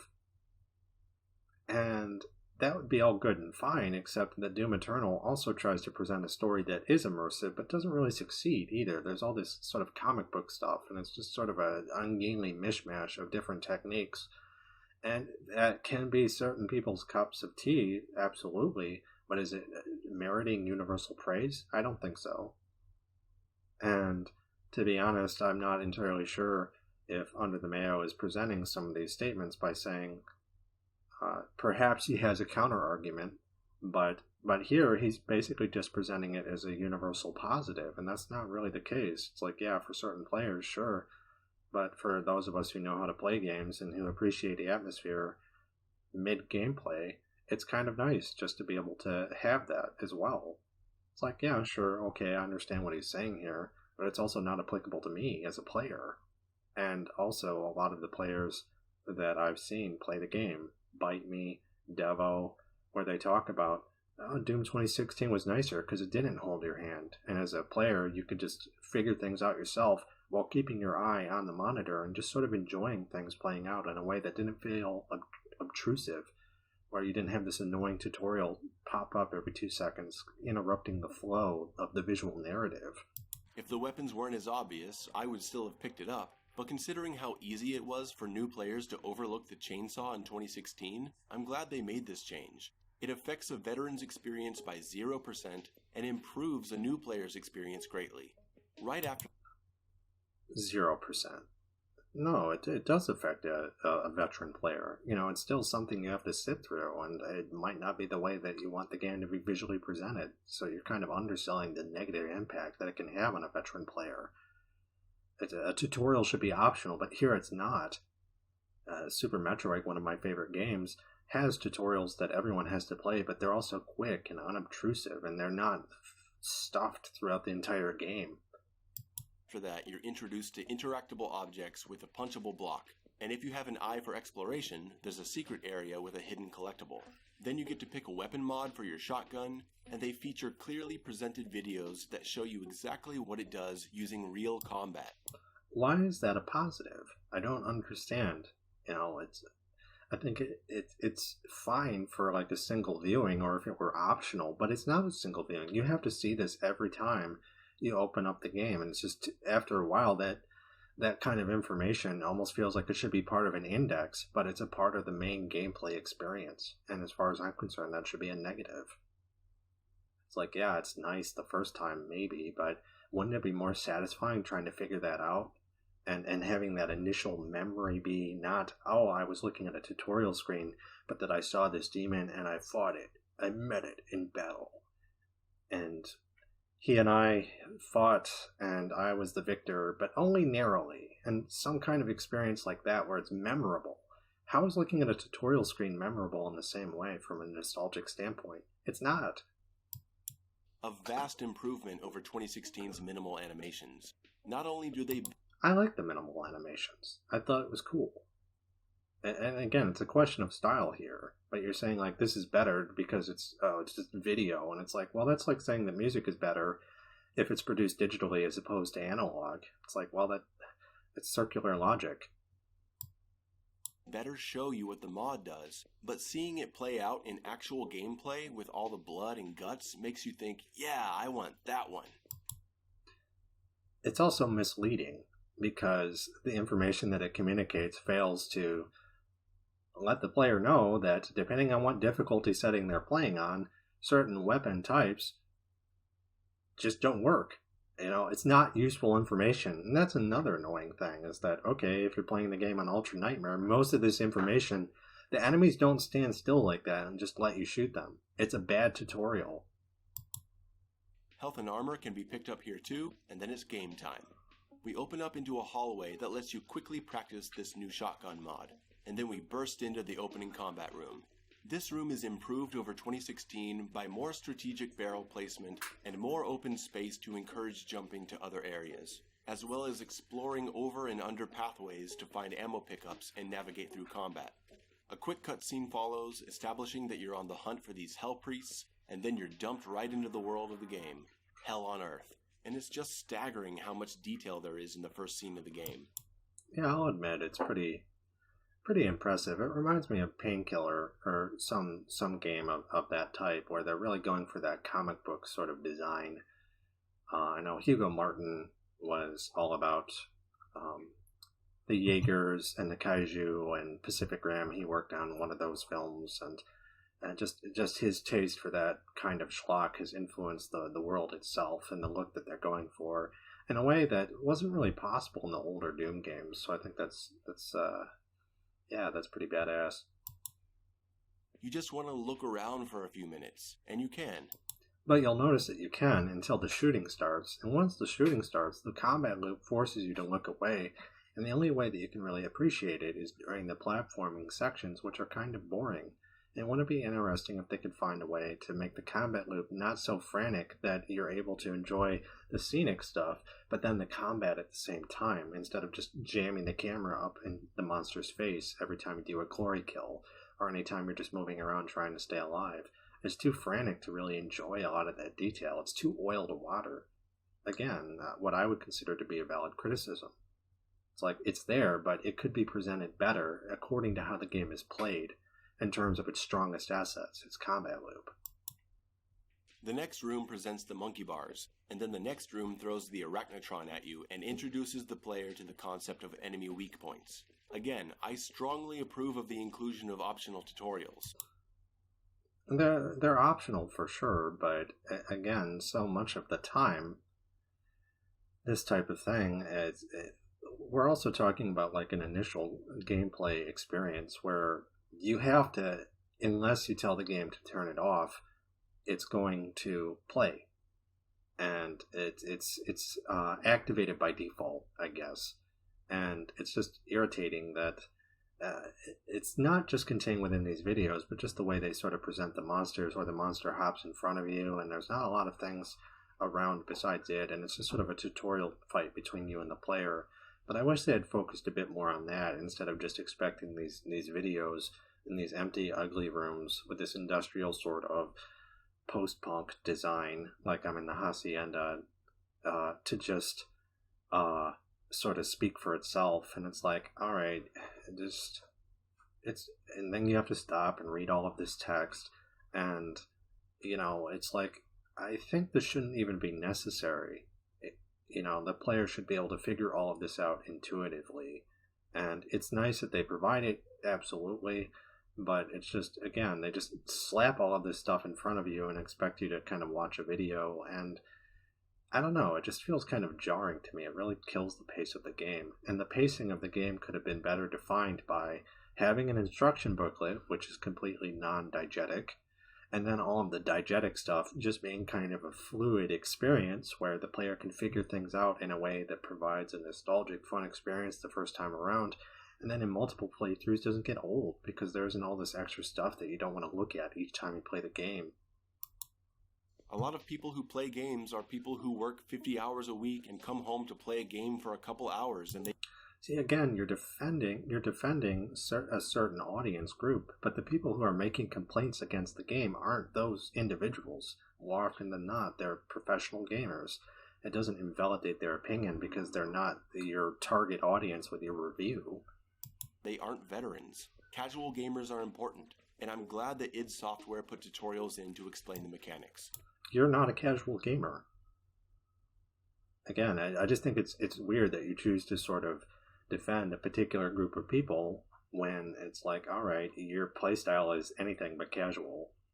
And yeah. The mechanics are crucial to your enjoyment of the game, and if you don't want tutorials, turn them off. There's no better way to handle it than the way they did it. We should be wanting... Really? See, that's just it, though. I could think of plenty of ways that would have been fine.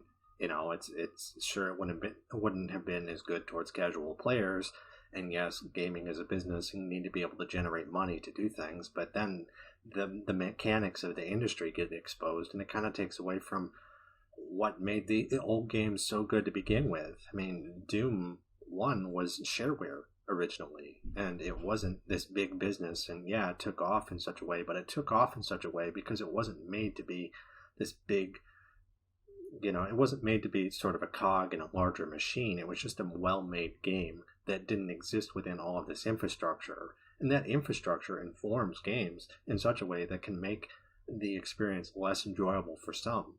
And that's something that needs to be addressed. It's not just, it's all about the casual gamers, it's all about the meal ticket for the AAA companies. It's like, well, no, it's like, because you're also talking about a franchise that caters to veterans.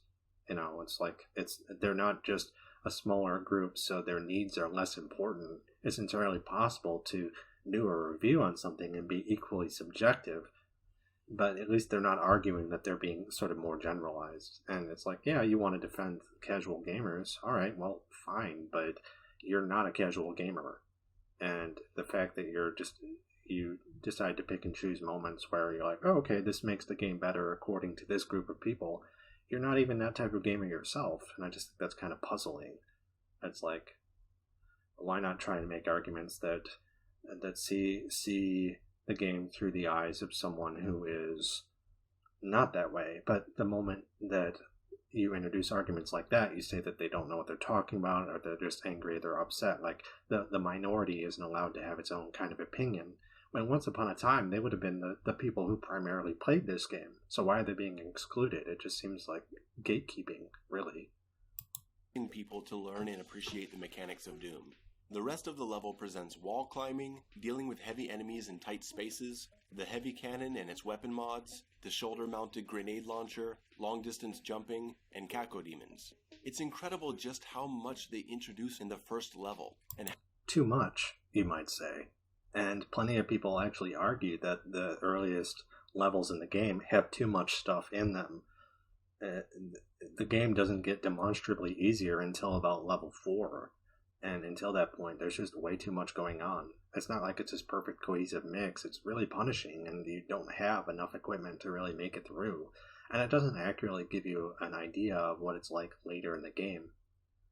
Just that climb from difficult to easy is not a smooth experience by any means. And this is coming from people who know how to play the game well. It's not, they're not idiots. These are experts of their field. How well they do it. The shotgun, 2 shotgun mods, the heavy cannon and another mod, glory kills, 3 fodder enemy types, 2 heavy enemy types with weak point targeting, the chainsaw, explosive barrels, wall climbing, double jumping, bar swinging, health and armor pickups, ammo pickups, exploring for secrets, the extra lives system, the equipment launcher, corridor combat, arena combat, open space combat, and that's just the first level. Why is that a positive?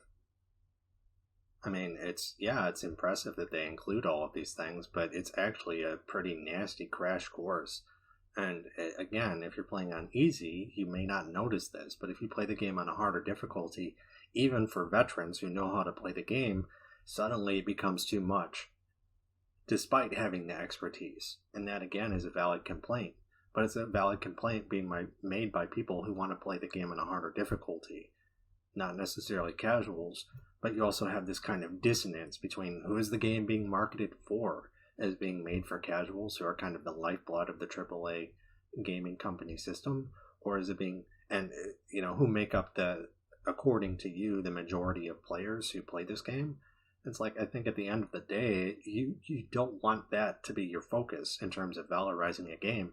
You want the players who are going to come back and play the game more. The longevity of a game is important, not who it caters to immediately, but who comes back for more. And the people who come back for more are not the people who are going to play it on easy. And if they play the game on harder, suddenly this laundry list of accolades that you're supplying becomes a potential negative. I've never seen so many mechanics delivered in the first level of a game, and it all flows so naturally. Despite the fact that there are plenty of people who play the same game and complain about it, for lack of a better term, or vent their first-time frustrations. And yet I've heard the same complaints linger, or the same observations persist throughout multiple playthroughs. And it's not like it gets any more enjoyable over time. It's just something that you can't really ignore. It's like, yeah, the early part of the game is hard. And there's more to come. The game is just getting started. Next we go to the hub world, the Fortress of Doom. And this is one of the main things I don't really like in the game. But I'll be clear, it's something I don't like now. I liked it in my first playthrough. It's cool having this big place to explore. That's ironic. The fact that, you don't like it now, but you liked it in your first playthrough, when you're talking about all of these tutorials wherein, it's important for these casual players who are only going to play the game once. But what about the players who come back, who probably didn't like the tutorial to begin with, and then they're not going to want it to be included, and then the game's design overall is being informed by this optional tutorial that you have to sort of turn on and off. Like, a game should be made from the offset with a certain audience in mind. And the problem with Doom Eternal is that they had too many people in mind, I think. And there are too many elements that are kind of stuck within the game's design that you just can't get rid of. Like having way too many things at the start of the first level where you're just getting punished. And it's like, alright, did anyone really like that the first time around? No. Does it get any more enjoyable later? Not really. Looking at the collectibles and souvenirs in the Slayer's room, checking out his awesome PC gaming rig, you find batteries to unlock. See, I don't really care about any of that kind of thing, and it's just like, alright, fine, it's there, but what does it have to do with the story? Yeah, it's a nice little Easter egg, but it's kind of weird being in a station like that and it just being a series of Easter eggs that you can't skip. Too, there are so many things in this game, not just the tutorial, but just certain design elements that you can't get rid of, that you have to play. Upgrades behind these doors, and you go to the next level when you're ready. I like this a lot, and I think it makes for a great addition to the overall experience of Doom Eternal as a game. For casual players. But what about players who come back and play again? It's something that they're like, oh, well, if I could design the game myself, I might take that out. I mean, that's a negative. And it's something that the classic games didn't have. You just got straight to the gameplay. Doom 2016 didn't have that either. And that was one of the reasons I really enjoyed that game, was because you could just get straight to the combat. The levels are massive and exhausting, and I honestly appreciated just being able to chill out for a minute. But again, why is this? It's the game giving you something to salve one of its negatives. It's like, hey, we burned you, here's some aloe to put on that burn. It's like, wouldn't it have been nice if they could have avoided that to begin with, making a unlikable aspect of the game, albeit a necessary one in the way that the game was packaged, being able to excise that entirely? Wouldn't that have been nice? Reason I don't like it anymore is because once you've seen it, and I don't want to go back there anymore. I don't want to sit through these long animations every time I want an upgrade, and I don't want to have to run all over the ship just to get one. I wish I could just unlock this stuff through the levels, or at least skip the battery animations. id Software, please let us skip the battery animations. Yes. And the shortcut scenes while you're at it. A shortcut scene got me killed by a gargoyle in one of my Ultra Nightmare runs. Let us skip this stuff, please. Oh, no! Anyway, what I really hate is the Ripitorium. It's a cute idea to have a room downstairs where the Slayer keeps demons enslaved for his own shooting practice. That's great. Again, it's awesome for the experience of the game. But for anyone who likes replaying the game multiple times, especially those of us who play on Ultra Nightmare where we have to replay the first few levels over and over. But wait, casual gamers are important, right? See how this arbitrariness, and it's a negative now, but it's not a negative before, despite being the same kind of circumstances. It's like the tutorial is nice the first time around, but it's annoying after that. But you present it as like this universal, essential positive, and yet here, now it's annoying, but for players who aren't casual. So again, it's trying to defend multiple sides kind of makes your argument fall apart, when really you need to stick to a particular kind of audience. It's like, yeah, sure, I can understand what you're trying to do, but one moment you're defending casual gamers, and then one moment you're defending hardcore gamers, and you really need to kind of pick a side to make your argument a bit more robust, I think. It is really annoying to have to go all the way down here and fight through this lame room of fodder enemies before I can move on to level 3. I would totally remove this from the game if I could, or at least make Ultra Nightmare bypass it automatically. Your first trip to the hub is short, and you pick up the Flame Belch. There's also your first Sentinel Crystal, which is like the Argent Energy Orbs of 2016. In that game, you were given a choice of upgrading health, armor, or ammo capacity. Eternal puts a really cool twist on this by introducing unlockable gameplay modifications. If you want to upgrade your health, you choose one of these health icons. Let's pick this one. And next time, if I want to upgrade armor, I can choose the one on the same module, and that unlocks the center ability. And now my Flame Belch recharges faster. I really like this system because it creates an interesting choice for the player. It's a choice depending on what difficulty setting you're playing on, But here's the thing, certain abilities aren't so much a choice as they are something that you require, and you'll never go a particular way unless you want to challenge yourself. But again, the difficulty of the game on harder settings, according to certain shortcomings, like the Mancubus instant AoE attack, or other enemies that have similar unavoidable attacks that require you to almost have certain abilities. Like a 0% run, or a run where you can just do whatever you want on Ultra Nightmare, it's not possible. The game is too difficult for that. And again, it's the illusion of choice with a tree that really only has one or two routes. It's like, yeah, ostensibly you could pick whatever you want, but it doesn't mean it's a good idea, or it doesn't mean that it's fun. In 2016, if you valued health more than armor or ammo, you would just upgrade health all the way first. There was nothing to incentivize you to upgrade something else. Now, you can still upgrade all the health points first if you want, but you'll be missing out on those unlockable modifications. Okay, moving on. That's a valid point.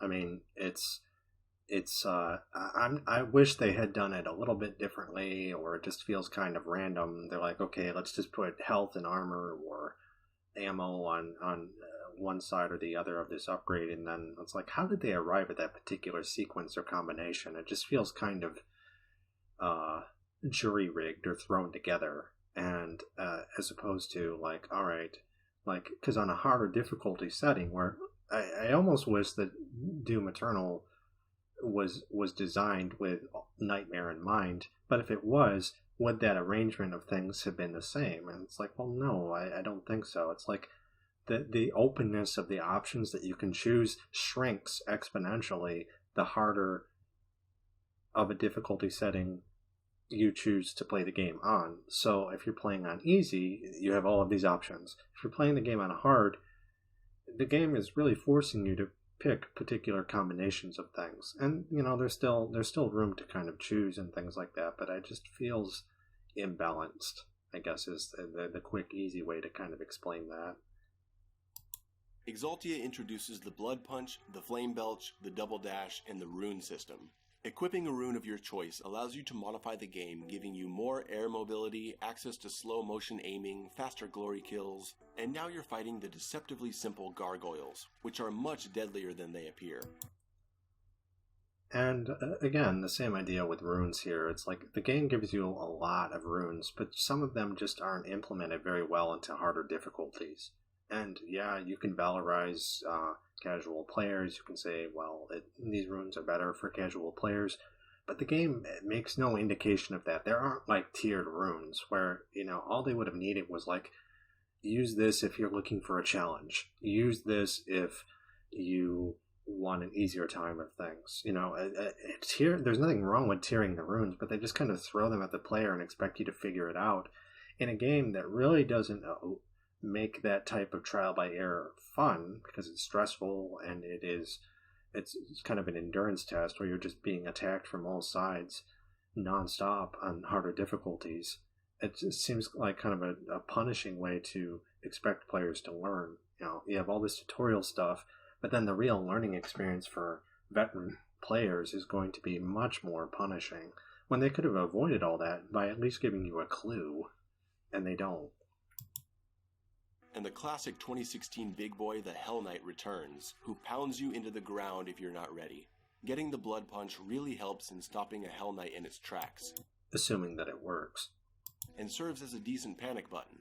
But acquiring the Double Dash ability totally changes the game, and this becomes obvious with the Hell Knight. He's here to show you exactly how important it is to learn the dash mechanic, both in combat and in traversing the world through the platforming. They put you into a small... Even though he never appears during the platforming segments. Again, they're isolated, so the things that you learn are kind of separate. Like, alright, dashing in combat is different than dashing to perform a jump, and they're always separate from each other. And in terms of cohesion, and the monsters being sort of a didactic or like a monstrous pedagogue of sorts, it's like, well, wouldn't it have been more interesting if they could teach you how to traverse the world while also fighting within it? And that's not what happens. Small arena with hazards on the ground that really encourages you to be mobile and in the air. and there's 2 Hell Knights that spawn here, and it really helps you get used to the dash. Exaltia goes on to introduce environmental hazards like burning lava, falling platforms, and spinning fire poles. All of which has nothing to do with monster combat. Not really. I mean, there are instances where you're going to have to contend with both at the same time, but more often than not, they're separate from each other. Especially when you have the meat hook, where you can just kind of skip a lot of things, literally just jumping over it by using the so-called yeet hook.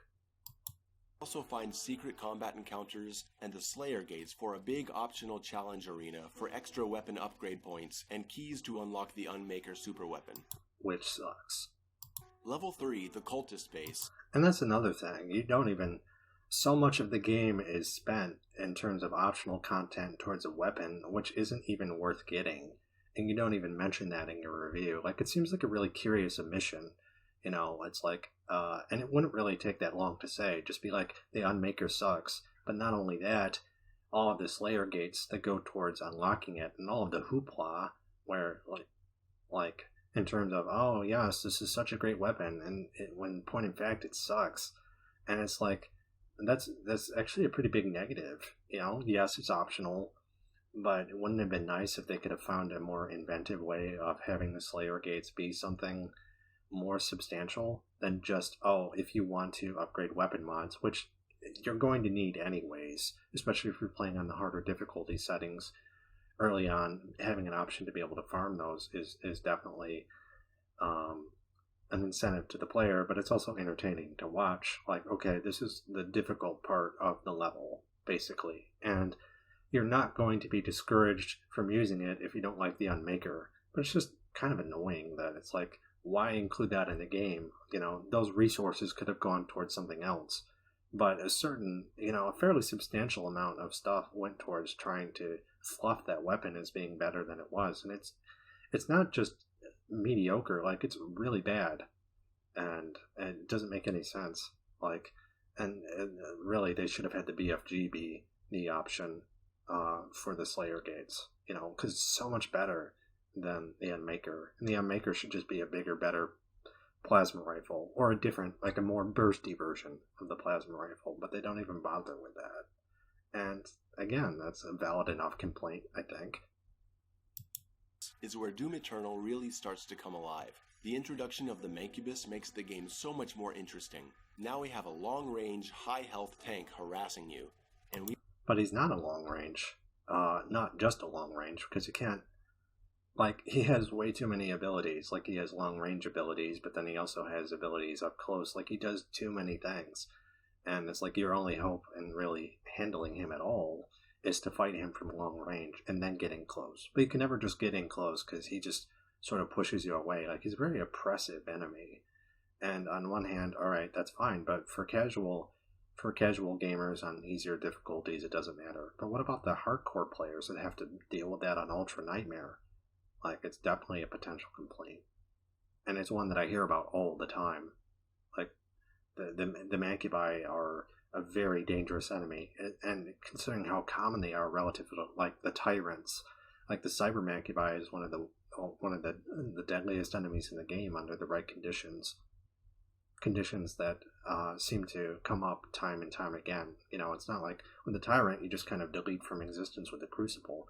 But there's so many Cyber Mancubus in the game that you don't have the ammo for that. And then you have to play against them. You know, is it fun if you're that kind of player?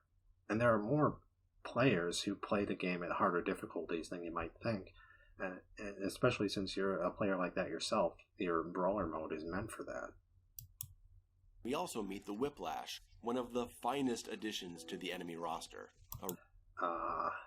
Certainly one of the most dangerous. But again, when you say the word finest like that in a very pointed and accented kind of way, you know, I note a sense of, like, stubbornness about that. Like, oh, well, certain people say that this enemy is frustrating, but I, for one, love it. And there's sort of a trend there when people... You tend to take up sort of the underdog side of the argument, where there are a majority of people complaining about this and you like to prove them wrong, which is fine, but it's like, as long as your argument is solid. But, it's just, again, it's something I've noticed in the way that, in your rhetoric, the way that you sort of present your arguments and the stances that you tend to take are those of someone who's going against the grain, going against the naysayers more generally. A real cheap demon that slithers around quickly with a hard-hitting whip attack and a much worse mid-range attack that can lock you down and ruin your day. The fights are starting to get much more complex, complex, but also oppressive. And in order to stand a chance against the Slayer with his upgraded movement scheme and arsenal, they had to make the demons cheap, which is something that you feel much more strongly on harder difficulty settings like Nightmare and Ultra Nightmare, where it's challenging, but it's also imbalanced in such a way that basically they're putting bricks in the gloves of the opponents so that they have some chance in hell in knocking out Mike Tyson. And it's like, all right, well, is that really an elegant solution? Is that a fun solution? And I think that people who complain about it, including people in my interview series, have rightly pointed out that, well, it's not elegant. It's actually kind of frustrating. They introduced the rocket launcher and the super shotgun with the meat hook. The arenas really start opening up, encouraging you to use your mobility in your new meat hook. And by the time you finish this level, you start to feel like you're really getting the hang of it. Doom Hunter Base really starts to test your platforming skills, and there you meet the Pinky, which is only weak from behind, but can be one-hit killed with a blood punch, the Prowler that can teleport to wherever he wants, even behind you, and the Carcass, which is a beautifully brutal enemy with 2 different long-range attacks, an insane spinning series of melee attacks, and he creates an energy shield to block your shots. And that's just it. In order to make the Carcass stand any kind of chance against the player, individually, they give him a million abilities, but the problem is that you have all of these enemies in the room that have a million abilities. They're not working together as like some kind of superorganism. They're a group of supervillains that each has their own roster of abilities that they pit against the player. And it at times can get kind of crowded. And it's not like chess at all, because in chess, it's like it's symmetrical. It's like the enemy has the same moves that you do. Whereas in your case, you're basically outnumbered by a bunch of lesser, but albeit extremely dangerous opponents that can kill you, especially when working together. And it's like, all right, that's fine, but it also can make the experience kind of cheap or overwhelming at times in ways that isn't always entertaining.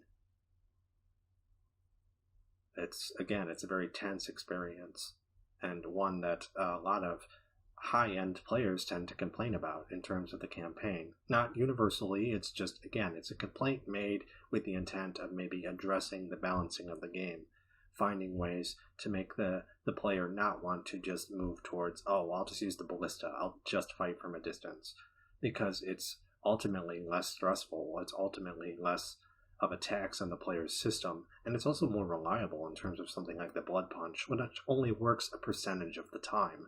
And when it doesn't work, you get torn to pieces, which can be an instant game over in Ultra Nightmare, where 3 hours of gameplay are down the window because you decided to try and take a risk, and the game is going to punish you for that. And protect his fellow demons from getting glory killed.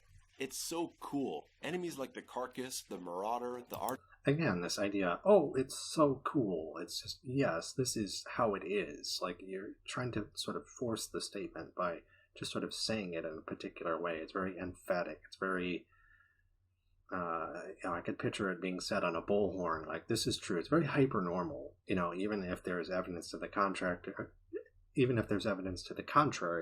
you're still sort of saying the same statement and expecting it to stick. And it's an effective rhetoric statement that gets used everywhere, but it doesn't mean that the statement is quote-unquote true. It's like, well, no, it's in my opinion, it's like, well, there are pros and cons to the way that the game is currently set up, and those who provide contradictory evidence aren't necessarily wrong.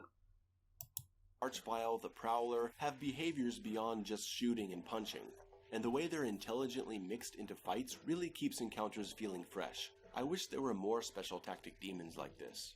The Carcass may be my favorite enemy in the game now. Look how he protects his boy from getting glory killed. And watch here as that bastard actually blocks me in by putting his shield in my escape route. I love him. The level ends with your first boss fight against the Doom Hunter, and it's pretty fun. Again, there's a certain sadistic or masochistic approach to the way that you play the game, but that isn't something that necessarily most players are going to want, and that would be fine, except, again, you're sort of picking and choosing where you say, okay, the game is good because I'm in the mood for being punished by the game. But then later earlier in the review, you also say, well, what about casual players? Which those statements wouldn't really make sense to apply towards, but you still, according to them, are like, this is really positive, and this is really positive, but they're for completely different reasons, but you're taking those positive points and kind of adding it up to, like, this cumulative, like, snowball of things that don't really belong together. With a choice between focusing down his shield with your plasma rifle or targeting his base with your other weapons, it really tests your mobility too. And then when you get to the Super Gore Nest, it all just clicks. You're given the ballista, a quick-firing laser cannon, and when you walk into that first arena, you can really feel it. You can feel all the ingredients start to mix together perfectly, and they give you this huge playground to stretch your legs in. This is the point in the game where, if you have a handle on the mechanics, you can start bobbing around in your chair a bit to the music, feeling the flow of combat and movement. This is when you start to feel like a badass demon slayer. Except, more often than not, again, coming from the people that I tend to interview about this game, the perception of badassery is hamstrung by the cheapness of certain enemies like the Mancubi or the Whiplash, where it's not just this easy experience, especially with someone who plays the game like you do, where you're deliberately choosing things that are more difficult. And yeah, there'll be this moment where it like gels, but it just doesn't naturally occur. Because if you're playing the game on an easier difficulty setting, it's through the point of view of someone who doesn't really play games. But if you're playing it on a veteran setting, you're going to be constantly hamstrung, again, by these enemies that are just kind of cheap, and it's like if you kill them, yeah, good, but you feel exhausted, you feel tired. That isn't the same type of experience that was offered by Doom 2016, for instance, where if you killed them, you felt mighty because you were mighty. They were trapped in the room with you. Whereas in this instance, you're trapped in the room with them, which is actually pretty un-Doom. And that feeling continues to grow through the art complex and into the rest of the game. By the time you reach the final level, you're ready to handle the most absolutely insane fights the game throws at you. But they're not as insane just from a player's standpoint, because when you're playing this, you have so many tools at your disposal, and enemies that were powerful before just don't stand a chance. You've eclipsed them. So is the fight really insane? No, because you're so much stronger than your enemy at this point that they really don't stand a chance in quite the same way that they did early on when they were dealing with a Doomslayer who is much weaker.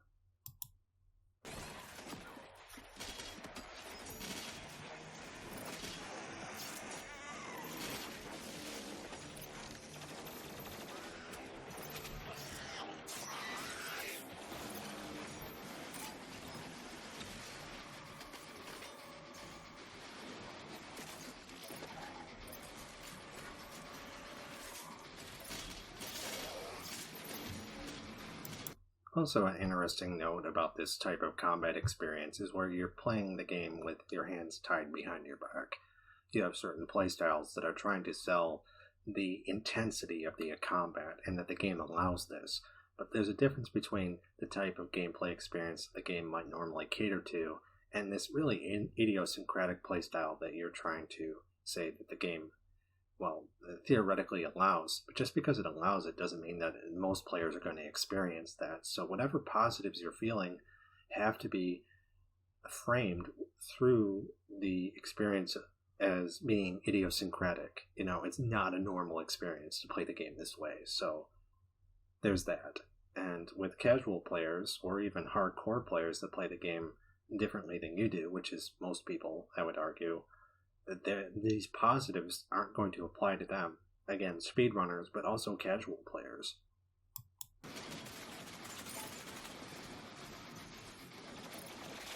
Basically, the point is, this review, it's very, biased. It's not like, and even if you're mentioning casual players, even if you're mentioning people who disagree with you, it's like you're not really speaking for anyone but yourself, I think, which is fine. Like, there's nothing wrong with that, except when you have these moments where you're kind of attacking other people and saying, oh, well, the game is actually this fun for everyone. It's like, well, no, it's fun for you because you have this very specific way of playing the game. And there's nothing wrong with that. What I have a problem with is if other people come along and have valid complaints, and you've sort of built your channel up of, sort of sticking to your guns and doing this or that, which is fine if you want to cultivate a style, but to have like a definitive Doom Eternal review, it's like, well, no, the title of your video should be something more along the lines of the incredibly subjective review of a gameplay specialist. Like, it's not, this kind of review doesn't speak for anyone but yourself, really. Even if you say that you're talking about casual players, you're really not.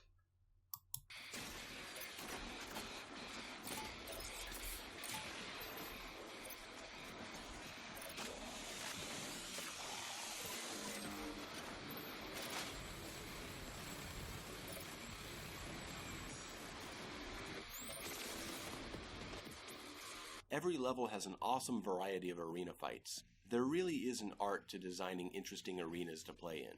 This room feels nothing like this room, which feels nothing like this room, which feels nothing like this room. Each encounter feels exciting as you learn where you can go and where important items are. Sorry, what was that, Yahtzee? It also removes a lot of the role that level design plays. You might as well, and Doom Eternal indeed does, just sort of plonks enemies into deathmatch arenas, and they don't have to worry about the placement of anything because the player can just grab what they need from the enemy. There are items littered all over the arenas. You'd have to be blind not to notice them.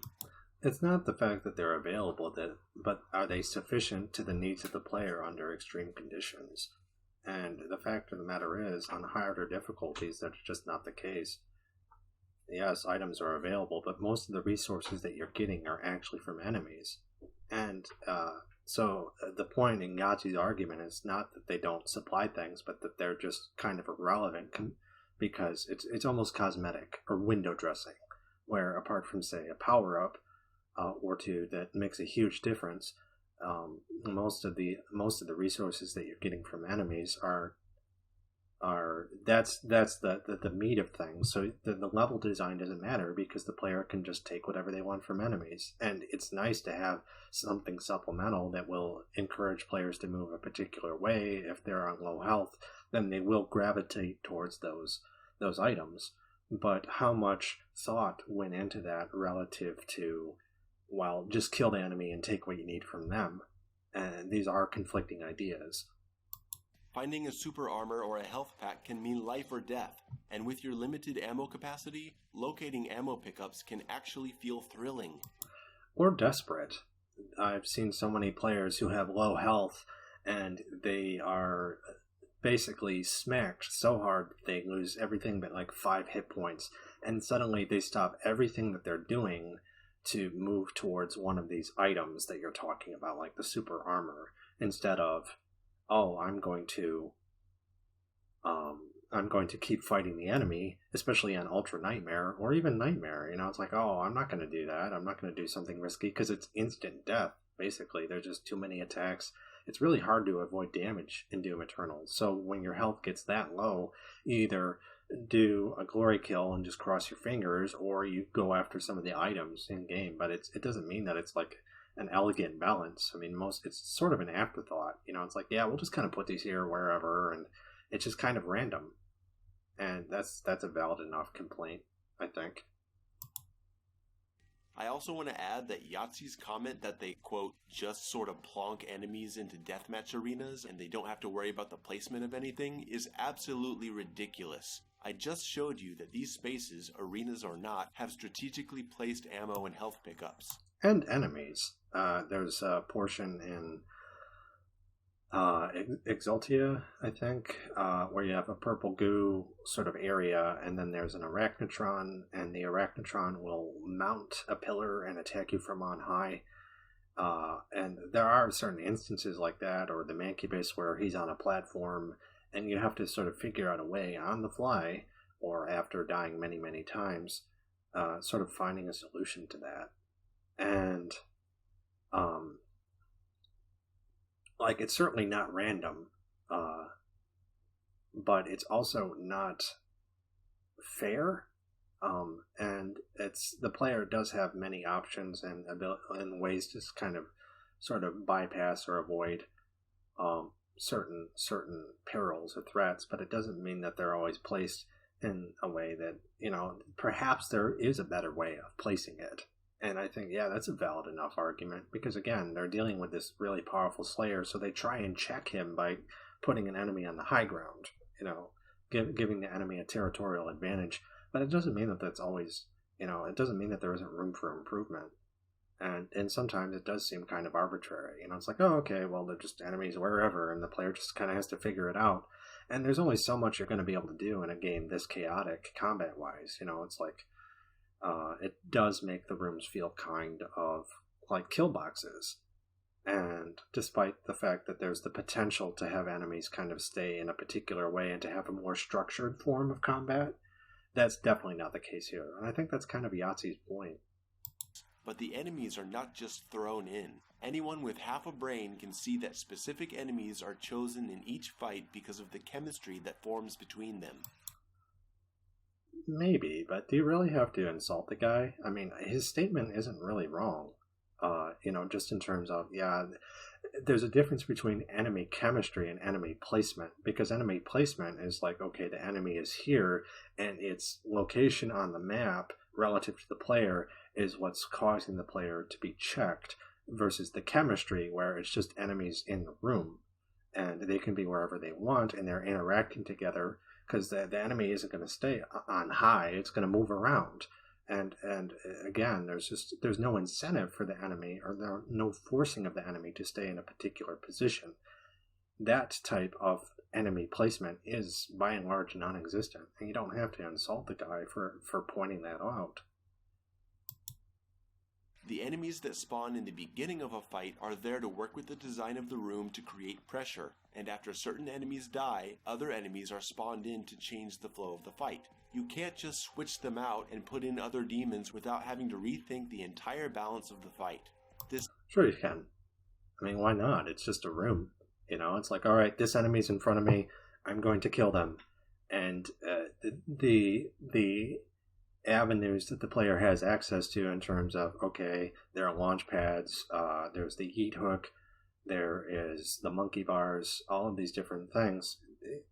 Okay, yeah, sure, it kind of changes the flow of the fight if there's a cacodemon versus a ground enemy or something like that. But it doesn't have to do with the specific placement on the map so much as that they're just in the room and you have to fight them. Again, that's kind of what Yahtzee's talking about, I think. Stuff isn't just randomly thrown together.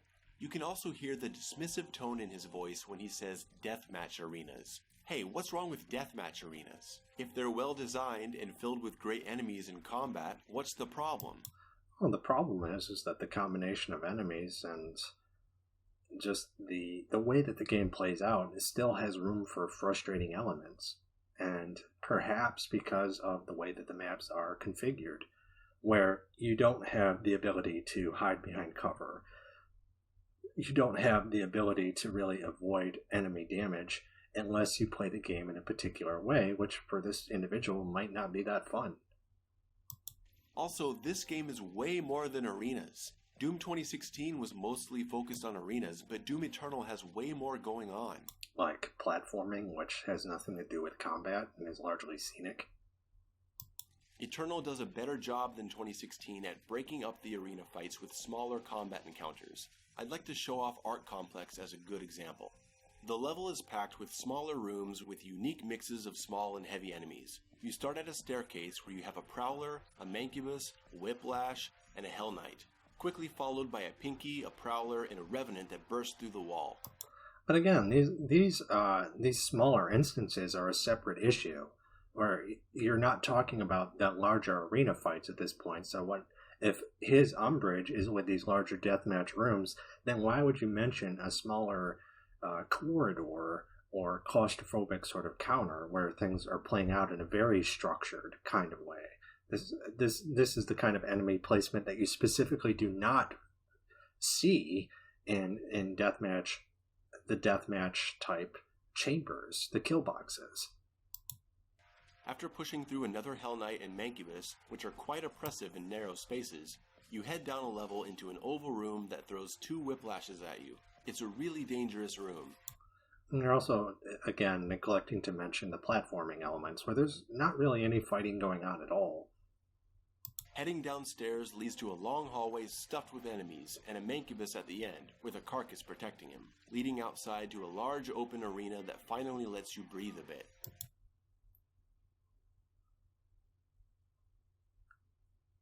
And in terms of upper echelon gaming's argument here, half the game is very simple wave-based combat in the next room over and over. There is very little deviation from that formula, and I would argue that that's true. There are these kill boxes where you're just being fed enemies over and over to kill and grind up. The Slayer gates, how many of them are there? 10, 15, something like that, I forget. And it's like, all right, there's a Slayer gate per level or thereabouts, and it's of the sort where it's like, all right, this is just a room where you kill enemies, and it's literally wave-based combat. But it isn't just limited to the Slayer gates. Those are optional, yes, but there are plenty of arenas where you have to kill every enemy in order to proceed, which is why the any percent tends to have things like slow boosting, which allows you to sort of boost through the map and just skip everything. Because without the use of major glitches, you do have to go through a lot of combat and a lot of platforming. And some of the combat is in small corridors, but much of it is in wide open spaces. And half the game seems like a generous enough estimate. I could perhaps say that it's even more than that. But that's not inaccurate. But it's being presented here in such a way that it almost sounds like you're kind of taking the piss at this guy. Art Complex has encounters inside a crashed airplane, a giant brawl in a huge dining room and a kitchen, and also leads you up winding staircases with enemies breaking in through the walls. And that's all good and great, but the criticisms in Doom Eternal that are being leveled are being made at the deathmatch type chambers, which these aren't. So again, I'm not sure why you're mentioning them. Now, you could say that they're being a little bit too broad and saying that the entire game is deathmatch chambers, which it isn't, but the lion's share of the combat, the most exciting or the most theatrical type of combat, the main event, are these chambers where it's like, okay, everyone, this is the moment you've been waiting for. Like, everything here that you're describing is essentially an appetizer. There's a surprisingly fun purple goo sewer section, and surprisingly fun purple goo sewer section. And again, that's your opinion, but most people would be in disagreement with that. And which is kind of funny because, it's you're trying to defend certain statements that you think, well, anyone with a brain would be able to figure this out, but you're deliberately going against the grain yourself and saying something sort of contradictory to what most people would consider to be just the vulgar or the common opinion about things. It's like, all right, again, you're being kind of arbitrary in terms of when you choose to attack something or when you choose to defend it by essentially employing the same tactics that you're accusing other people of doing. And an awesome fight in a parking garage.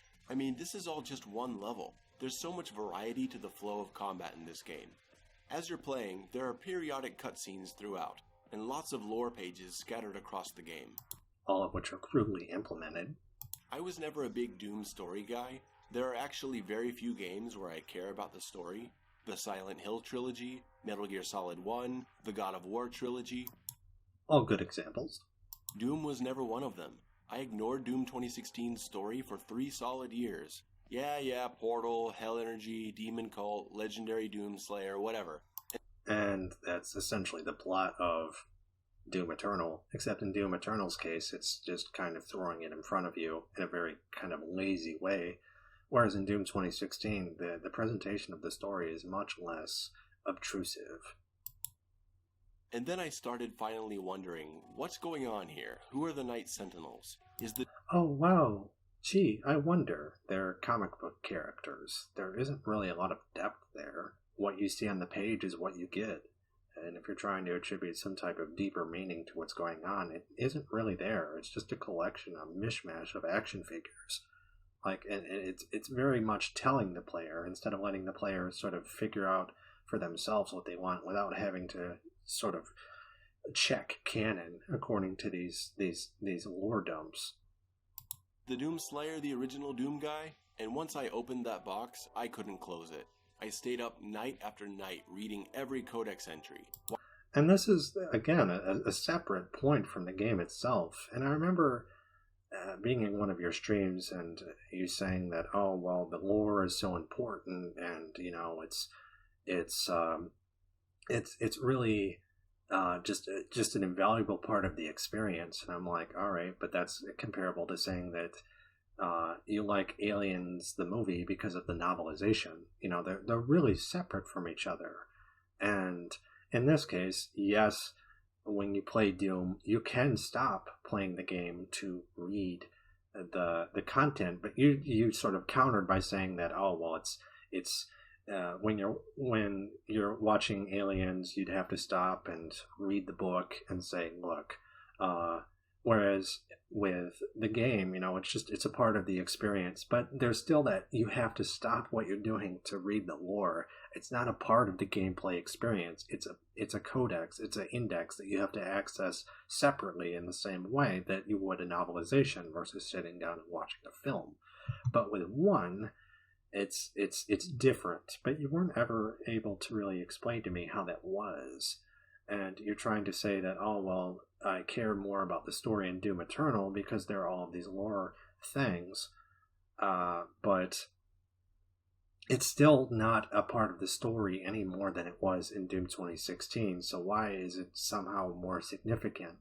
And in Doom 2016, it's not really essential to the story at all. Whereas in Doom Eternal, you have all of these characters with these backstories, and all right, that's fine. That's one particular way. But in order to get that data, you have to stop what you're doing. You have to pick up an instruction manual to get that.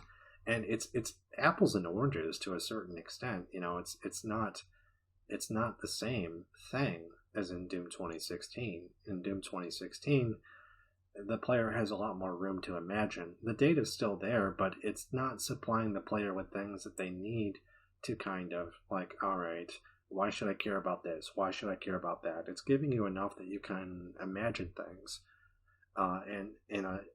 according to the gameplay in front of you. Whereas the gameplay in Doom Eternal, all of the shit in front of you is kind of cluttered with all of this stuff that for it to really mean anything at all, you have to revert to the codexes. You know, it forces you. It's like, oh, the Sentinels. Am I the father, Dr. Hayden? Doom guy and him being brought before the priests. Who are the priests? The priests. They keep thrusting these things down your throat. It doesn't really mean anything unless you look at the codex entries. Whereas in Doom 2016, there's very little of that, and what they do present kind of stands on its own 2 feet. And again, it's different, but I feel like it's a bit more conducive towards gameplay where the narrative plays out in a natural kind of way, where it's like, again, it's when you play the game, you get the story in front of you. You don't have to stop and look at the instruction manual. But in Doom Eternal, you really do, because one thing I noticed during speedrunning is you can't shut Samuel Hayden up. So every time he's talking, you're like, okay, I get it. I've heard this story a million times, and it's really playing out. Like, they're spelling everything out, and they're throwing all of these things at you and expecting you to go after the lore and stuff like that. But it's not in the game. Like, you have to stop what you're doing. You have to stop the gameplay experience. You have to go to a game menu and look this shit up. And that's the same thing as watching Aliens and then going and reading the book. Even if they're not part of the same media file, the interactivity is different. It's the same basic concept where you have to stop what you're doing. But the thing is Aliens doesn't force you to do that. You know, it's like because everything's occurring on screen. You don't have to. With Doom Eternal, there's just all this stuff that it really is kind of boring by itself. Whereas in Doom 2016, yeah, there's less content, but it's not boring because of it doesn't require all of the lore to make itself interesting. It just works by itself when you're playing the game. Not going to the menus, just playing the game and watching things unfold.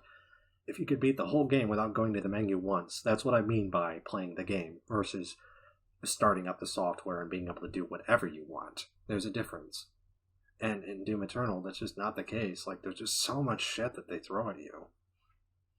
And that is a potential criticism, especially if you're not the kind of person who wants to have to stop to do things. I like reading books too. I like footnotes, but it doesn't mean that that type of thing is conducive towards fluid gameplay. And it's not with Doom Eternal at all. Even if the story is interesting by itself, it's still something that you have to do separate from the core gameplay loop, or even some of the secondary things like platforming. Watching channels like Acid Glow and others that talked about Doom history and theories, I was hooked and so excited to see how Doom Eternal's story played out. And in a game like Dark Souls, they're able to provide the lore in such a way where, again, they're suggesting most of it, and they're not ramming it down the player's throat. And with Doom Eternal, they are. Just every second that they can, they're interrupting the gameplay and the music and the visuals and everything else to have all of this story shit that just kind of gets foisted on the player. It's not something that you can imagine while you're shooting demons. And that's how it should be, I think, with a game. You know, you don't want to just... the fact that they're so separate is just something that I can point out. And you could say it's a preference thing, but to me that doesn't make any sense. If we're talking about gameplay, the way that you're sort of praising the game doesn't really have anything to do with gameplay at all, whereas mine does. And I think they did a pretty good job of it. They did exactly what they did in 2016. They delivered a story that seems shallow on its surface when you first play it, because Doom is about the action, and then as you dive into the details, learn the story of the makers and the people of Argenta and the story of the rise of the Doomslayer. But no, really, they're pretty different in terms of their approach. There's so much that you're glossing over here in terms of narrative. I mean, how does the game present its story? And how does the game actively present its story, as opposed to, well, you can go to the menu and look up things, but that's like reading Lord of the Rings and then going to the index later. But how does the story play out when you're reading the actual chapters of that book? And it's the same idea with Doom 2016, the way that it plays out actively when you're playing the game, not being in the menu, but just playing the game, walking around in the game world. How does that play out compared to Doom Eternal? In Doom Eternal, it's very different, and not for the better. It's actually, but you're kind of glossing over that. And again, it's just another sort of positive token that you're sort of piling up like poker chips. Doesn't, it's, you can do that if you want, but it's a house of cards. It's mind-blowing. I love it. I love the bit about how Doom Guy mentioning the demons is what led the makers to discover them, meaning that Doom Guy set all these events in motion.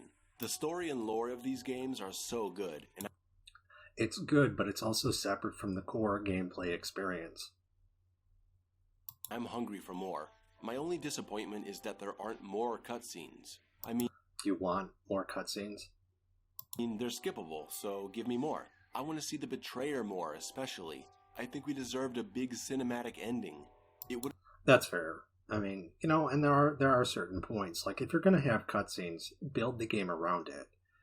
But it seems like the cutscenes they did have were few and far between, and most of them were just kind of almost an afterthought. And it's like, okay, they have all of this lore, but they don't really implement it into the game in a cinematic kind of way, which seems to be what you're arguing for. But I think from a gameplay experience, it'd be nice if cutscenes weren't necessary at all, and you could play a game without cutscenes and still get the story, which is what Doom 2016 did, and is the better game for it in that regard. Would have been cool to see some of the lore presented in some kind of animated scene, something like the art style of the original God of War cinematics. The game actually has a lot in common with God of War, the originals I mean. We've got the large platforming sections, the grapple hooking, equipment abilities are like magic, 360-degree combat scenarios, Different tiers of enemies, some with their own weaknesses and strategies, the huge epic locations. I'm a huge God of War fan, so this pleases me very much. Yeah, and to be fair, some of your comparisons are interesting, but what if you're not a God of War fan? And, I mean, honestly, when I play Doom, God of War isn't the first thing that leaps to mind. God of War also has epic music, and so does Doom. The new Doom games are inseparable from their music and sound design. The 2016 soundtrack was revolutionary and will be remembered as one of the greatest pieces of industrial and metal ever created. It wasn't just the tunes, though. There's a lot of environmental tracks that set the mood of the game when you're not in heavy combat. Doom Eternal pretty much does that again. Pretty much, but honestly I feel like it's sort of inferior, just in terms of energy. I know some people are kind of keen on defending Mick Gordon, especially with his sort of self-imposed martyrdom on failing to meet his own business contract with id. But it's like, just the music by itself doesn't really work. And how does it work within the game itself? And yeah, it's not bad, I suppose. But I am curious to see what comes next in terms of who they choose to hire following his departure. Get more awesome combat tracks and more awesome environmental tracks. And they're different enough in their production to feel like they belong more to Eternal than they do to 2016. I agree. The style of the two games is definitely different. And, that I suppose is commendable, but which one is the superior product? And it really depends what you're looking for, but honestly, when I listen to the music, like in Doom Eternal, it feels unobtrusive, but listening to it by itself, it's like, well, I actually find myself listening more towards, a lot of music in the series, honestly. It's not just a comparison between Doom 2016 and Doom Eternal, but Doom 3, Doom 64, the PlayStation port with its music. I mean, there's and then the classic Doom games, Sigil, the Buckethead version of that game versus the MIDI soundtrack. I mean, there's just so much music, so it's not just a contest between those two. I don't know which one I like better, but I want to talk more about the sound design of the game, because the music is something we're all familiar with already. I'll start with the Revenant Scream. That's just the craziest thing I've ever heard. I love it. He is so insane. The crazy screaming perfectly complements his erratic movement. The sounds in the game are really easy to recognize. When you hear this, you know there's a prowler teleporting. When you hear this, you know a cyber demon is targeting you. When you hear this, you know you're trapped in the goo. The weapon sounds are also really crisp and clean too, but they're not explosive. Take the super shotgun. Well, one thing I think that you're overlooking here is these sounds are being heard separately from one another. But how easily does the game yield to being able to pick these out individually during a cacophony of violence, where all of these different things are going on at once? And it's easy to lose track of the individual sounds when they're all bleeding together while the music is also playing. I'd be interested to hear what you have to say about that. On its own, it sounds good, but it doesn't explode like a true double-barreled shotgun. Listen to the one in Dusk. Now listen to Doom Eternal again. There's a big difference in intensity, but the shotgun sound doesn't exist in a vacuum. Maybe on its own, it doesn't sound huge. But in a game like Dusk, there aren't 100 other things making noise at the same time. If you took the loud booming sound of the Dusk shotgun and put it in Eternal with the insane music and screaming revenants and double dashing and grinding metal meat hooks and grenades, it could really become percussively abrasive. So the sound design helps the gun fit smoothly into the family of sounds that are constantly playing in your ear, while still being impactful and unique enough to stand out.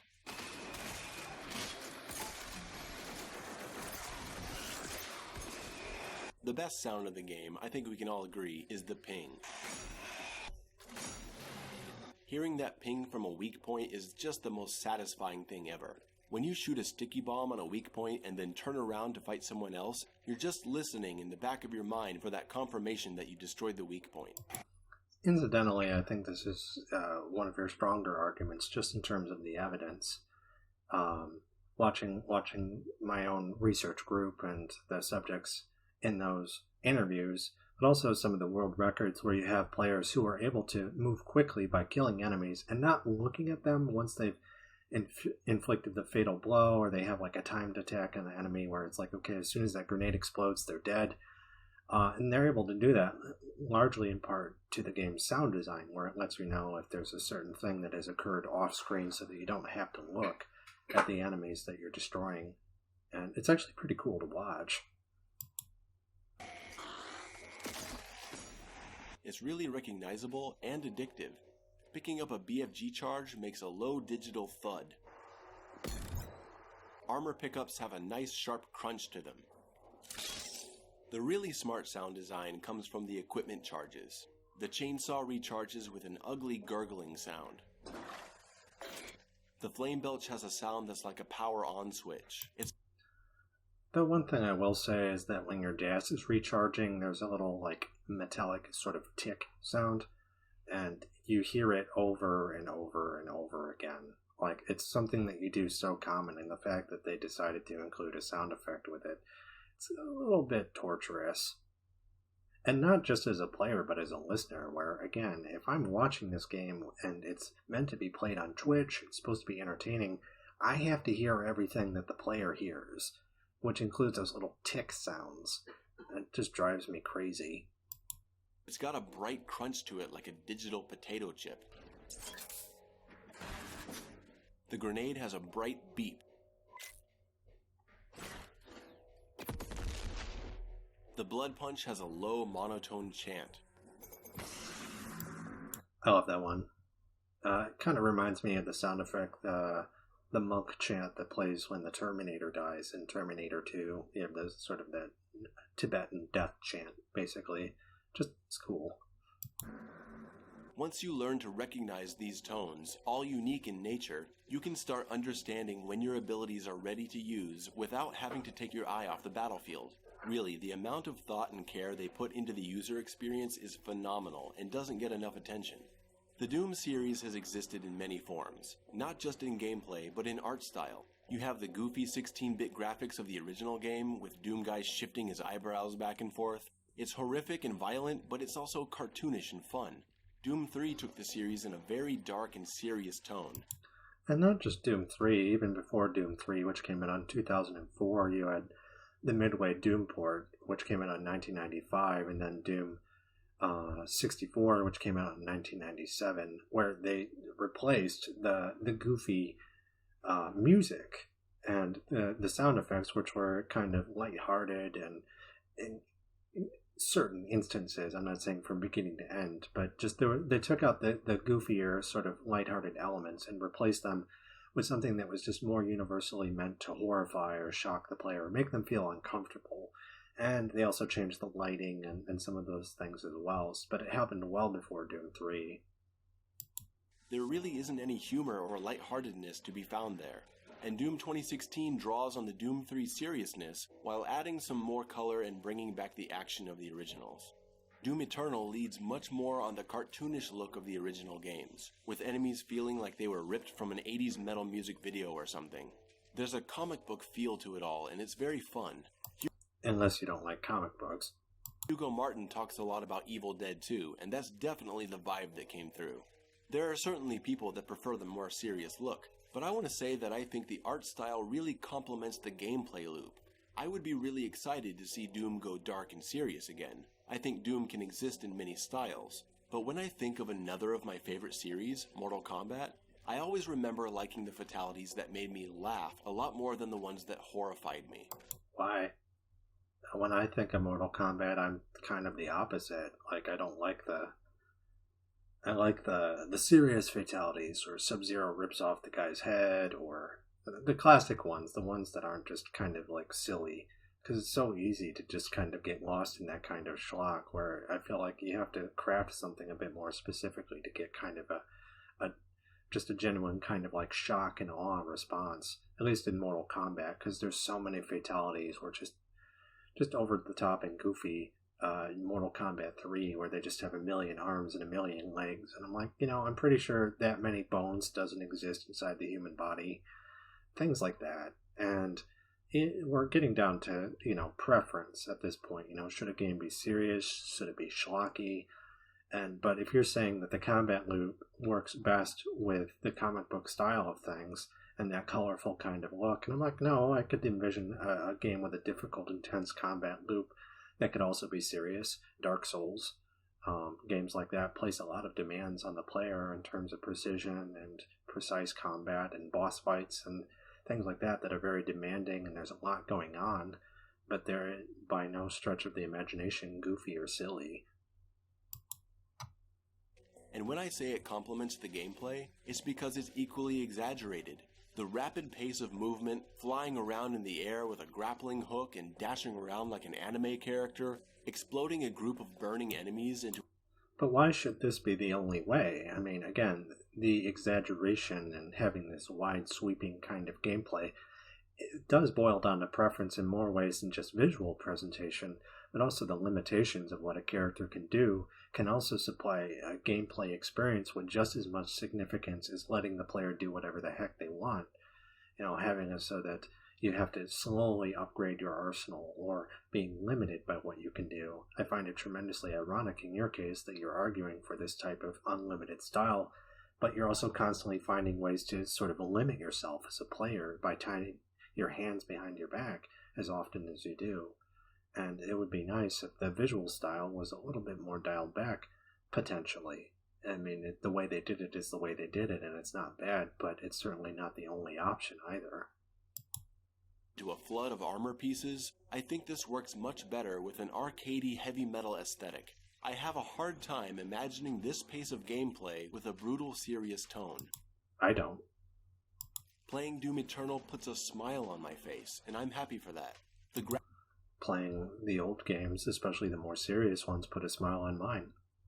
Graphics speak for themselves. The game is so technically impressive and beautiful, it truly has a unique visual identity, and the levels are filled with lots of moments where you just want to stop and admire the scenery. The monsters are far more detailed to their 2016 counterparts, and the gore system is just the coolest thing I've ever seen. Agreed.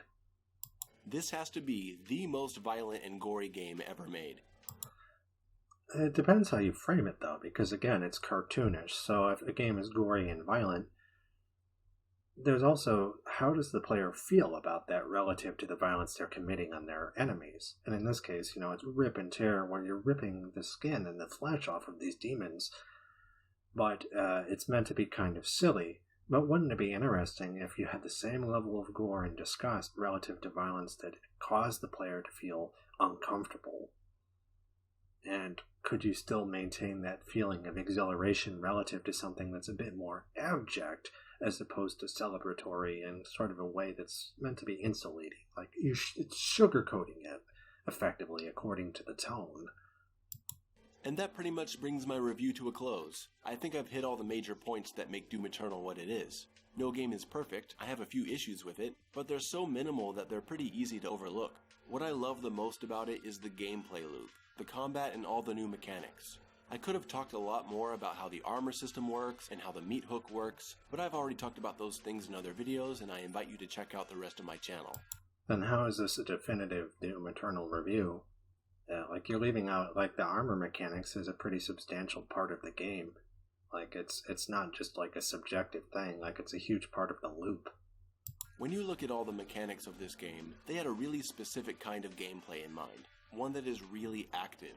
There's still a lot of choice and player creativity. You can choose to play like a chaotic madman like me, spraying plasma and remote detonation rockets everywhere. You can play like my buddy Ketchup. You're oversimplifying things. I mean, this choice is informed by the fact that you've taken quite a bit of time to be able to do this on harder difficulties. It's not that simple. Quickly switching to precision shot and clearing out rooms at a distance. You can prioritize high damage lock-on rockets to take out heavy enemies, or you can dance with them using sticky bombs and the meat hook.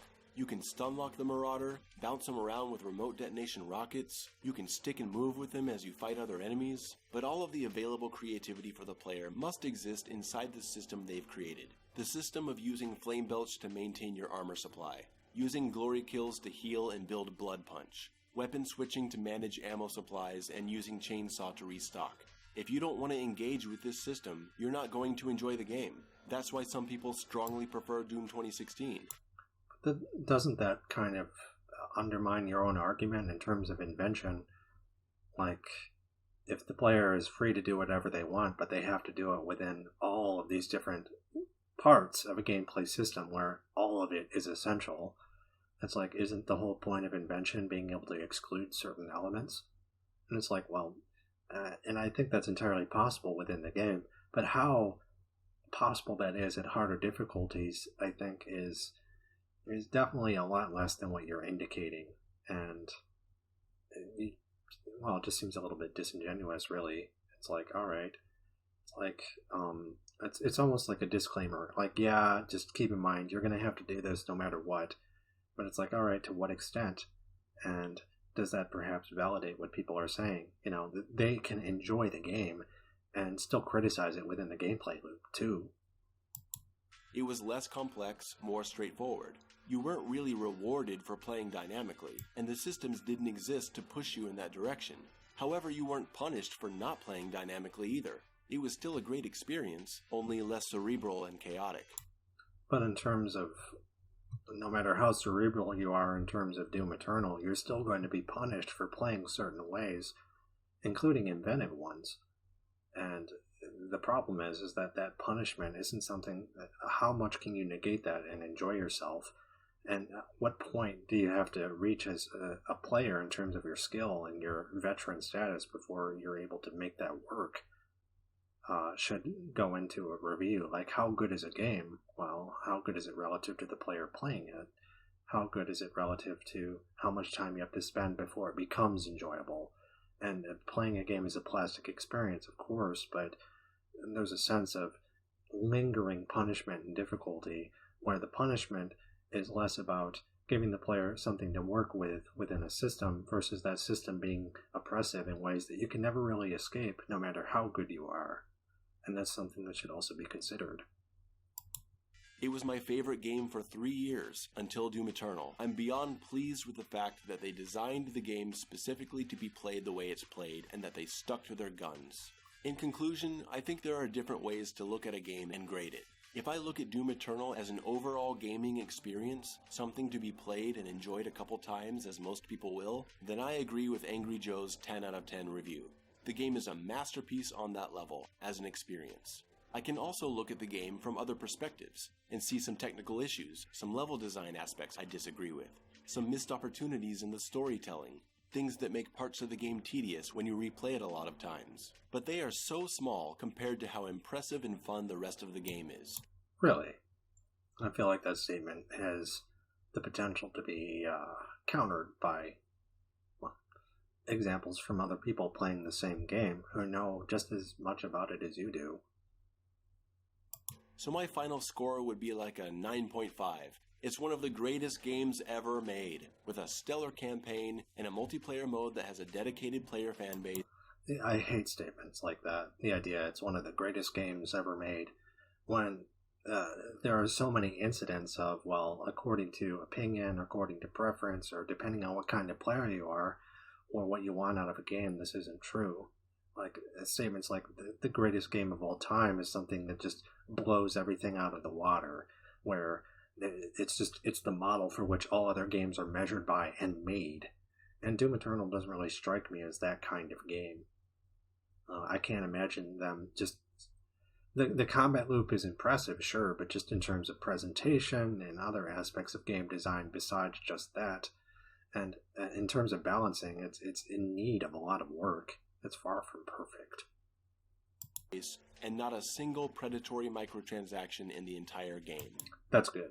I agree with you 100% there. Microtransactions can fuck right off. Doom Eternal earns its place amongst the greatest games of the generation and of all time. In my opinion, with very few exceptions, pretty much everything in Doom Eternal is a huge upgrade. I can honestly say that it's the most fun I've ever had with a game. I don't know. Like, it just, again, when you're dealing with apples and oranges, saying that something's an upgrade, you can't have it be, well, this is a better apple than this orange is. It's like, well, that doesn't, it's like, they're pretty different in a lot of ways. And again, it's fine if you want to say that you prefer one versus the other, but saying that it's a straight upgrade means that you're applying it to all players and all matters of preference, and that's just not the case. It's challenging, it's inventive, it's mind-expanding. And it's also punishing in certain ways that aren't fun, and the story, depending on your preferences, isn't going to be everyone's cup of tea. It is now my favorite game, and probably will be for years to come. I don't know how id Software is ever going to top this. I bet they can, but even if they can't, another Doom even half this good would be enough. Thank you for watching. If you enjoyed this content, check out the rest of my channel and subscribe. You can follow me on Twitter, and if you'd like to support my work, I have an account on Patreon. Thank you to the Doom community for their support and their input. See you in the next video. That concludes my response to Under the Mayo's definitive Doom Eternal review. I don't agree with a lot of what he says. He has a tendency to kind of supply an opinion where the overarching aim is to sort of say cumulatively that it's the greatest experience ever, but it's also begot from a lot of arbitrary points that tend to ignore opinions from other people who have just as much expertise. And his arguments aren't really riddled with contradictions. They just don't support the end-all, be-all goal, which is to sort of prop the game up and say, look, does it matter, does it not matter? It's like, well, the criticisms do matter if the game is in a plastic state where developers can come along and patch it up or change it. To say that there's nothing about the game that you would change, well, that's obviously not true. But in any case, he provides a lot of interesting ideas, and his overall presentation is good. Sometimes the ad hominems are a bit much, and some of the things that he criticizes those who don't think the same that he does about something is a bit much. But that's a problem of rhetoric, I suppose. At the end of the day, the thing that keeps me coming back in terms of his content is his brawler style, his level of invention relative to playing the game the way that he wants to. And there's a lot of ingenuity there, relative to speedrunners and other types of players that I've interviewed for the part of my own project, Hellblazers. He provides a unique and interesting point of view. It's a bit stubborn at times, and it's far from perfect, but nobody's perfect, I guess. In any case, guys, I'm going to cut the video short here. Thanks for watching. Apologize for the length of this video. It's probably quite long, but I'm the kind of person who... I'm not very good at scripting things, or if I do, they tend to sort of gloss over a lot of things that I like to provide in spades. I like to look at things under a microscope, but when I do it, I go over the entire thing at once, and I realize that is probably not everyone's cup of tea, but it's something that I don't do it very often, but when I do, it's generally because I have a lot to say about something. But I also want to get it out of the way so I can go back to what I was doing normally. And that's probably a design flaw, but something to work out in future videos for sure.